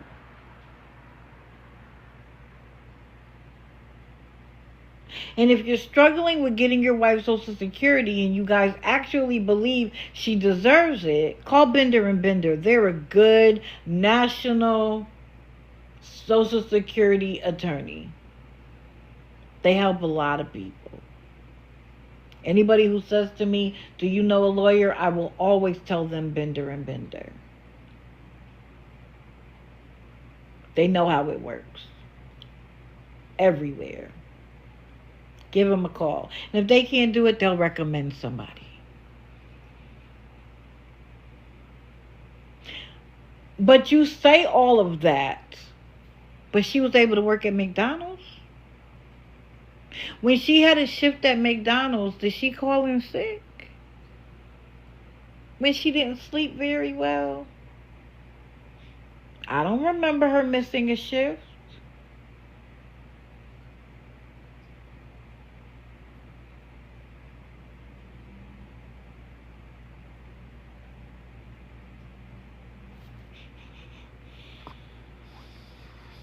Janet, I think they did. There were pictures of them inside the McDonald's. Somebody who worked there confirmed that they worked there. But they didn't want to work for long. And I said this last night when Cassidy's live, and I said it in mine, and I stand by it. When you start to earn a certain amount of money, which isn't very much, let me be very clear about that. They cut you off from services immediately. They're not like, oh, well, we'll let you get on your feet for 3 months and then... No. Oh, you making money? You're out. EBT would go away, and their spot on the housing list would probably go away. And the problem with that is that with housing, you can work, but your rent would be capped. You could get away with working part-time. And if you could get her Social Security, even better. But if you start working and earning enough money that you no longer qualify, then you have to come up with first, last security. You have to show the job record. Your rent is $1,000. I don't know what rent is in their area, but let's say $1,000, which means you would need 3 to start. And now they're starting this, you got to earn 3 times the rent. Government assistance bases your rent on your income, not a regular apartment.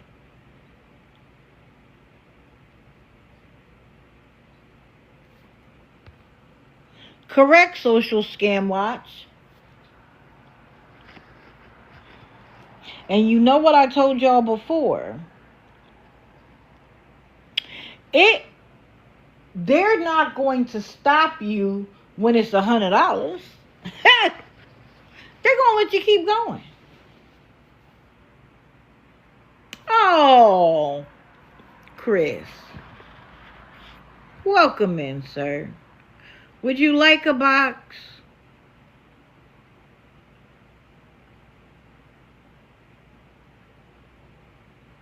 You keep saying that you're not them, but you refuse a box. And you actually had the nerve to say that I'm disrespectful to you when you come in.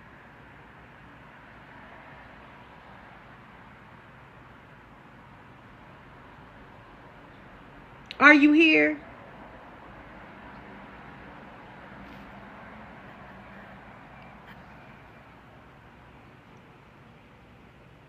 I thought that's what somebody said, that he came in.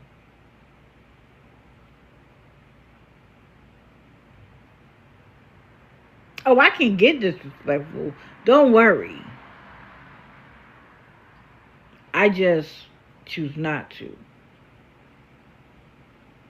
Correct, proud firewife. He was. This is what's so funny. Tim will be like, how could it be me if he's in here talking to us? As if his wife isn't laying right next to him and it could be their burner. Does everybody remember when Gabby went live on their burner that was supposed to be coming after them and it turned out to be her and Aaron's? Shoot, I have 3 devices and multiple accounts. Right now, guess what? I'm live on Digital Deceivers. And guess what? My other account just said hi to Tim and Angela.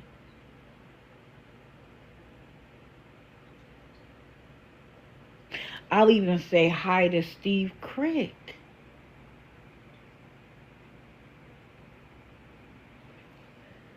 See how that works? Correct. See how that works? So until you get in a box, then I'll believe you. But then they'll probably have some friend come in and be like, I'm Steve Crick. It doesn't matter. You think people are stupid. Exactly right. Nobody's stupid.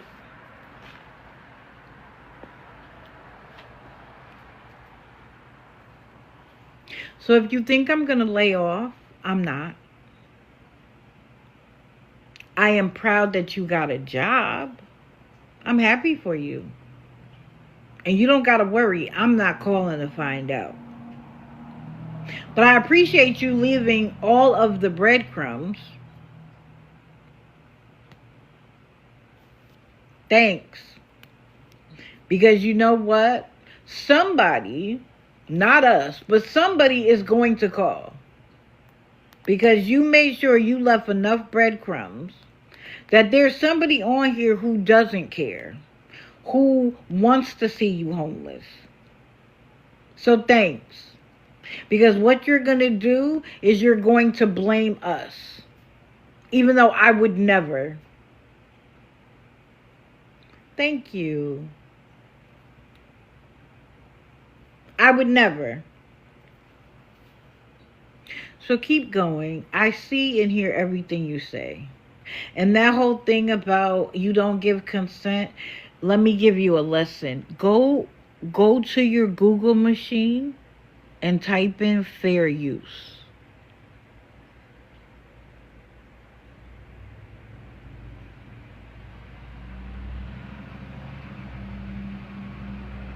I'm going to leave you there.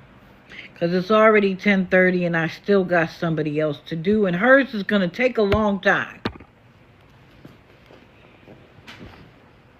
Miss Carrie.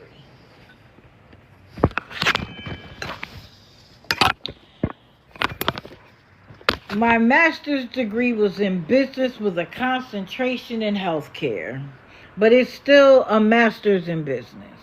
And you, my dear, need some lessons. Now, there's a couple of things. One, it is legal to be an unlicensed nail tech and create nails and sell them.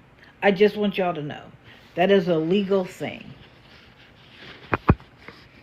They are required to use products that are safe. But as long as they are press-ons, it is legal. She also has finally admitted that it is builder gel. My question is, why did you tell everybody it was acrylic until the other day? Well, someone must have told her this, because I did some research. So,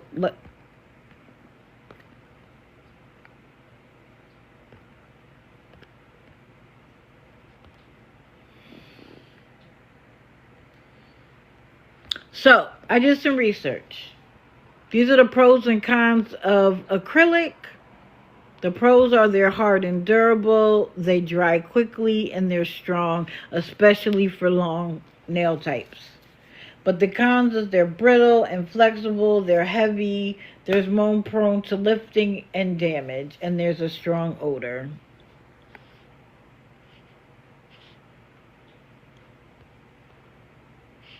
Now, just go back to doing what you were going to do instead of trying to guess.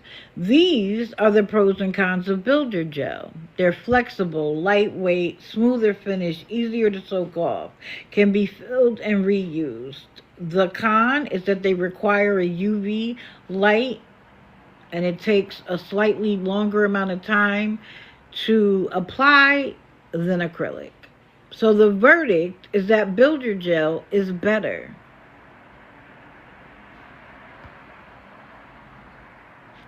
So why were you telling everybody it was acrylic when you knew it was builder gel?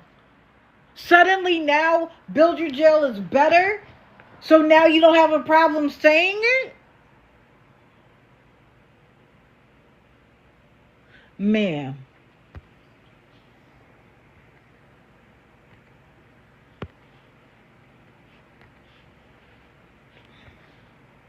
So,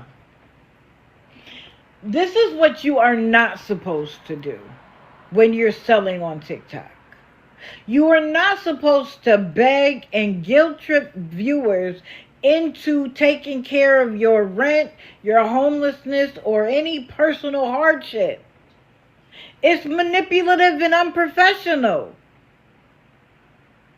And you're asking people to buy out of pity, but they don't become long-term buyers.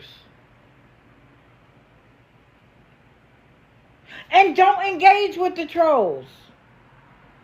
You focus on the hate so much, you can barely sell the nails. It killed me. The other day, she was supposed to be selling nails, and she spent more talking than she did showing the nails. You already got 35. She has 35 mods. Just block them and keep going.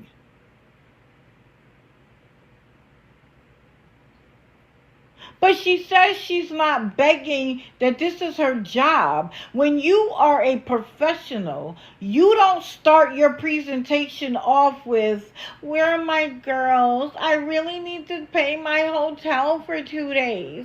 But I'm not going to tell you how much the hotel is because I don't want you to know where I am. But please, I don't want to be outside. It's too hot. And look, it's raining. So please, I need my... That is not professional. That's begging.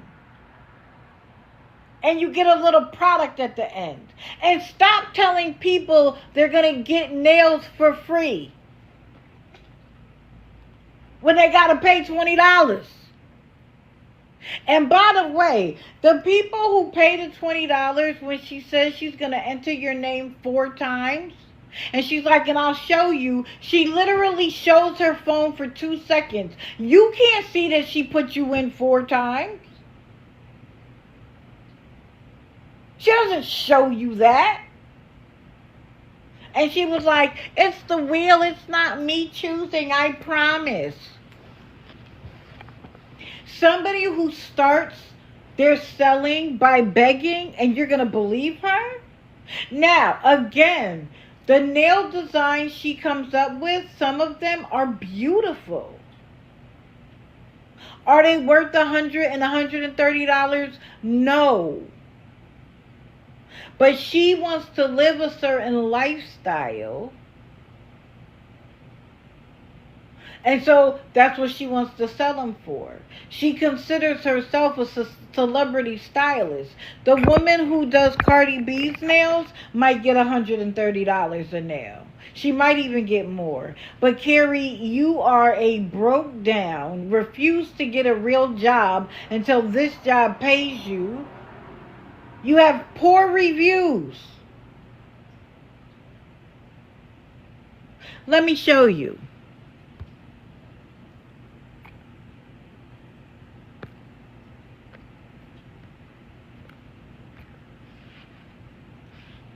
I did a little thing, and I know this is going to be hard to see.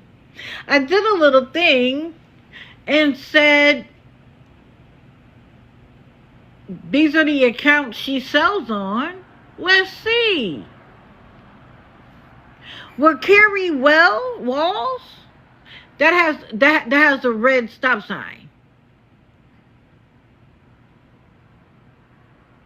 The reviewers report uncured and poorly finished polish, incorrect sizing and lumps in the nails, customers' issues with receiving wrong styles, and shipping disputes. Carrie sending the wrong nails, expecting her to pay for shipping fees. Known scammer, nails $100 plus, and customers didn't get them or got bad quality. The verdict was that multiple complaints suggest consistent quality and service issues. Proceed with extreme caution or avoid. Now, Daisy34 has positive reviews. So the overall rating is relatively safe. And there isn't even enough known about Love 1990 because she just started selling there. But it's all the same person. So take the risk if you dare. Mind you, remember I told you a black woman got the one she asked for and she was hitting them talking about their acrylic?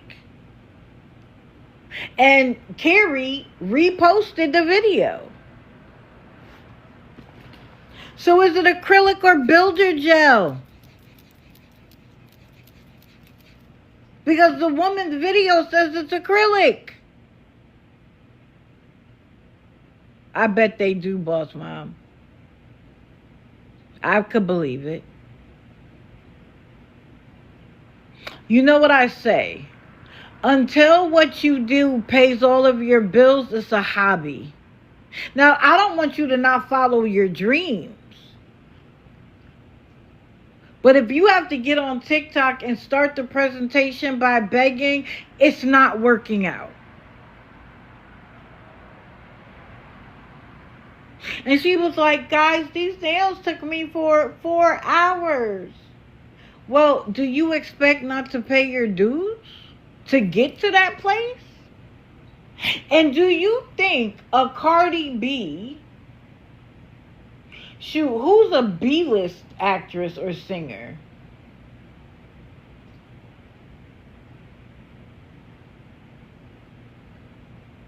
What's her name? Mary J. Blige. She's a good singer, don't get me wrong, but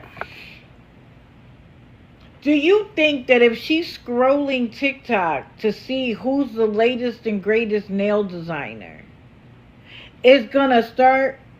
Cardi B's a rapper, singer, same thing. Do you think that she's going to be like, oh, interesting, when she sees you starting off talking about, I gotta pay my rent for my room, girl, I need my... No! They're gonna be like, nope, she's not professional. So I had a ton of, this is what you should be doing.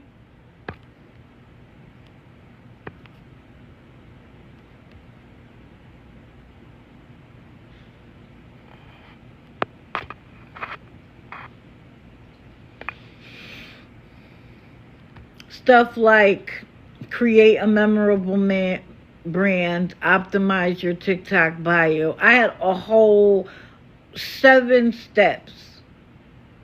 I'm not gonna bother, but I am gonna tell you guys this.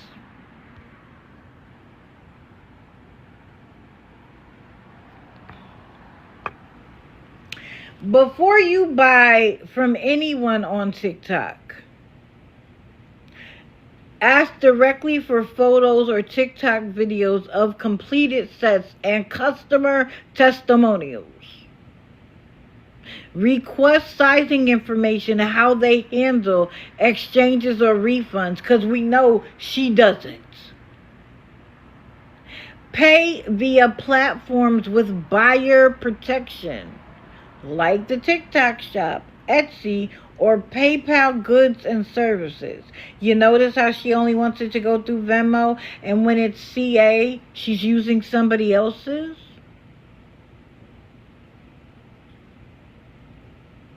And you can't even order a sample because she wants 130 off the rip. And then you can tell when she's desperate because she'll start negotiating down. So one girlie can get a pair for 60. Then it's 2 girlies can get a pair for 60. And then it's 3 girlies can get a pair, 3 girlies can get a pair for 60.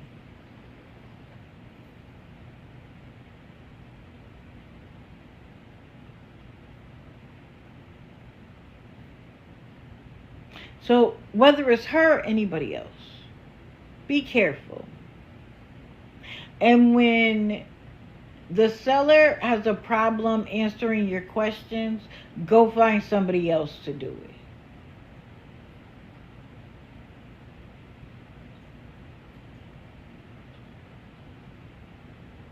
And if you're like me, go to Temu and Shein, and if they break and you have to throw them away, they were $1.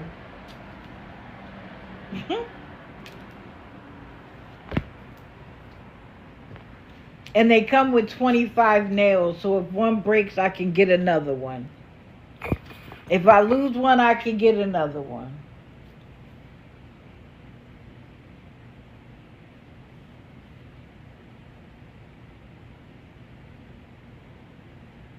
She did. She made lots of money. And when you make money like that, why are you still coming and begging? You made enough money to stay in a hotel last week. So why are you crying this week? Correct. Correct. But that is not how you handle business. She doesn't have to have a business name, but it would sure be better and easier for people to figure stuff out if there was an actual business. She doesn't have insurance. If what you get from her you end up with some sort of an infection, where are you going to get any compensation? She'll just tell you it didn't come from her nails. There's no business to go after. You'd have to sue her personally, and what are you going to get?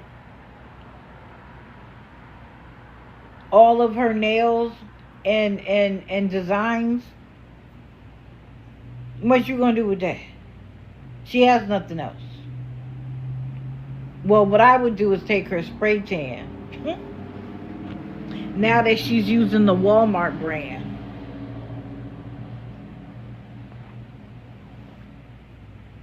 No, some of them she makes. Some of them, and when I say make, she doesn't make the actual nail. She puts a bunch of builder gel on it to build it up. She then paints it, and then she does the design. She stopped being able to get away with just sending some yellow shimmery nails that came from Temu. But she gets all of her equipment from Shein, is my estimation. You might have missed that live. So the profit she makes on every pair of nails, the fact that she's willing to sell some of them for $60 tells you that the profit margin, it probably costs her $10 to make the set. Imagine that.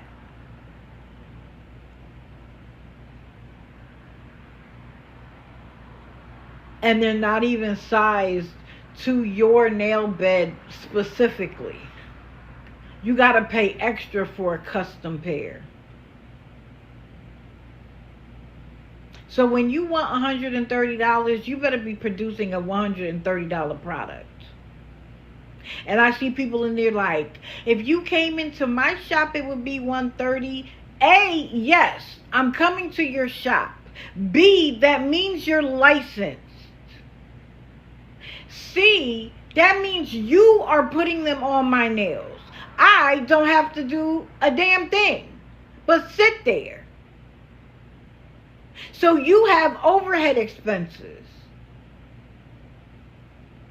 You have the rent of the building, the electricity, the equipment, the paint.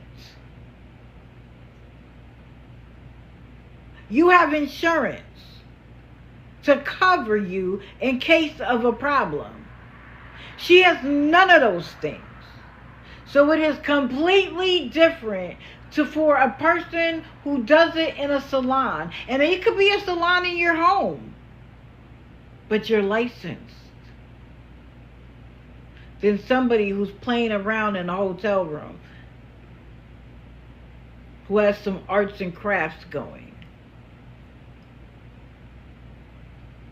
So I'm going to end it here. Maybe I'll go through the business stuff another day. But I'm ready to take a nap. I've been up for hours. And I don't want to keep you any longer. Other people may want to go live.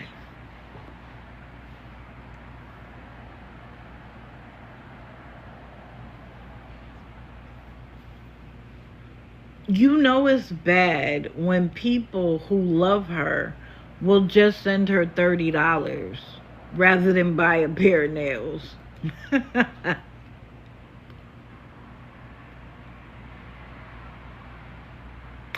Thank you, guys. I'm going to leave it here. I appreciate you. You know, I appreciate when people stay the whole time, come right on time. I appreciate the people that come halfway through. I even appreciate the people who are here the last 10 minutes. But for those of you who have been here, who have stayed through the whole thing, I appreciate it. My mods, I appreciate you so much. You do a fantastic job. I am going to enjoy my nap. But the kids have been asleep this whole time. I'm worried that they'll be up while I'm sleeping. And that's never a good combination. Thank you, thank you. So please hug your loved ones, because tomorrow isn't promised. As a reminder, there will be no live this Friday. So turn off your alarms. I should be okay for Sunday night and Monday morning, but I will let you know. Please do some self-care today.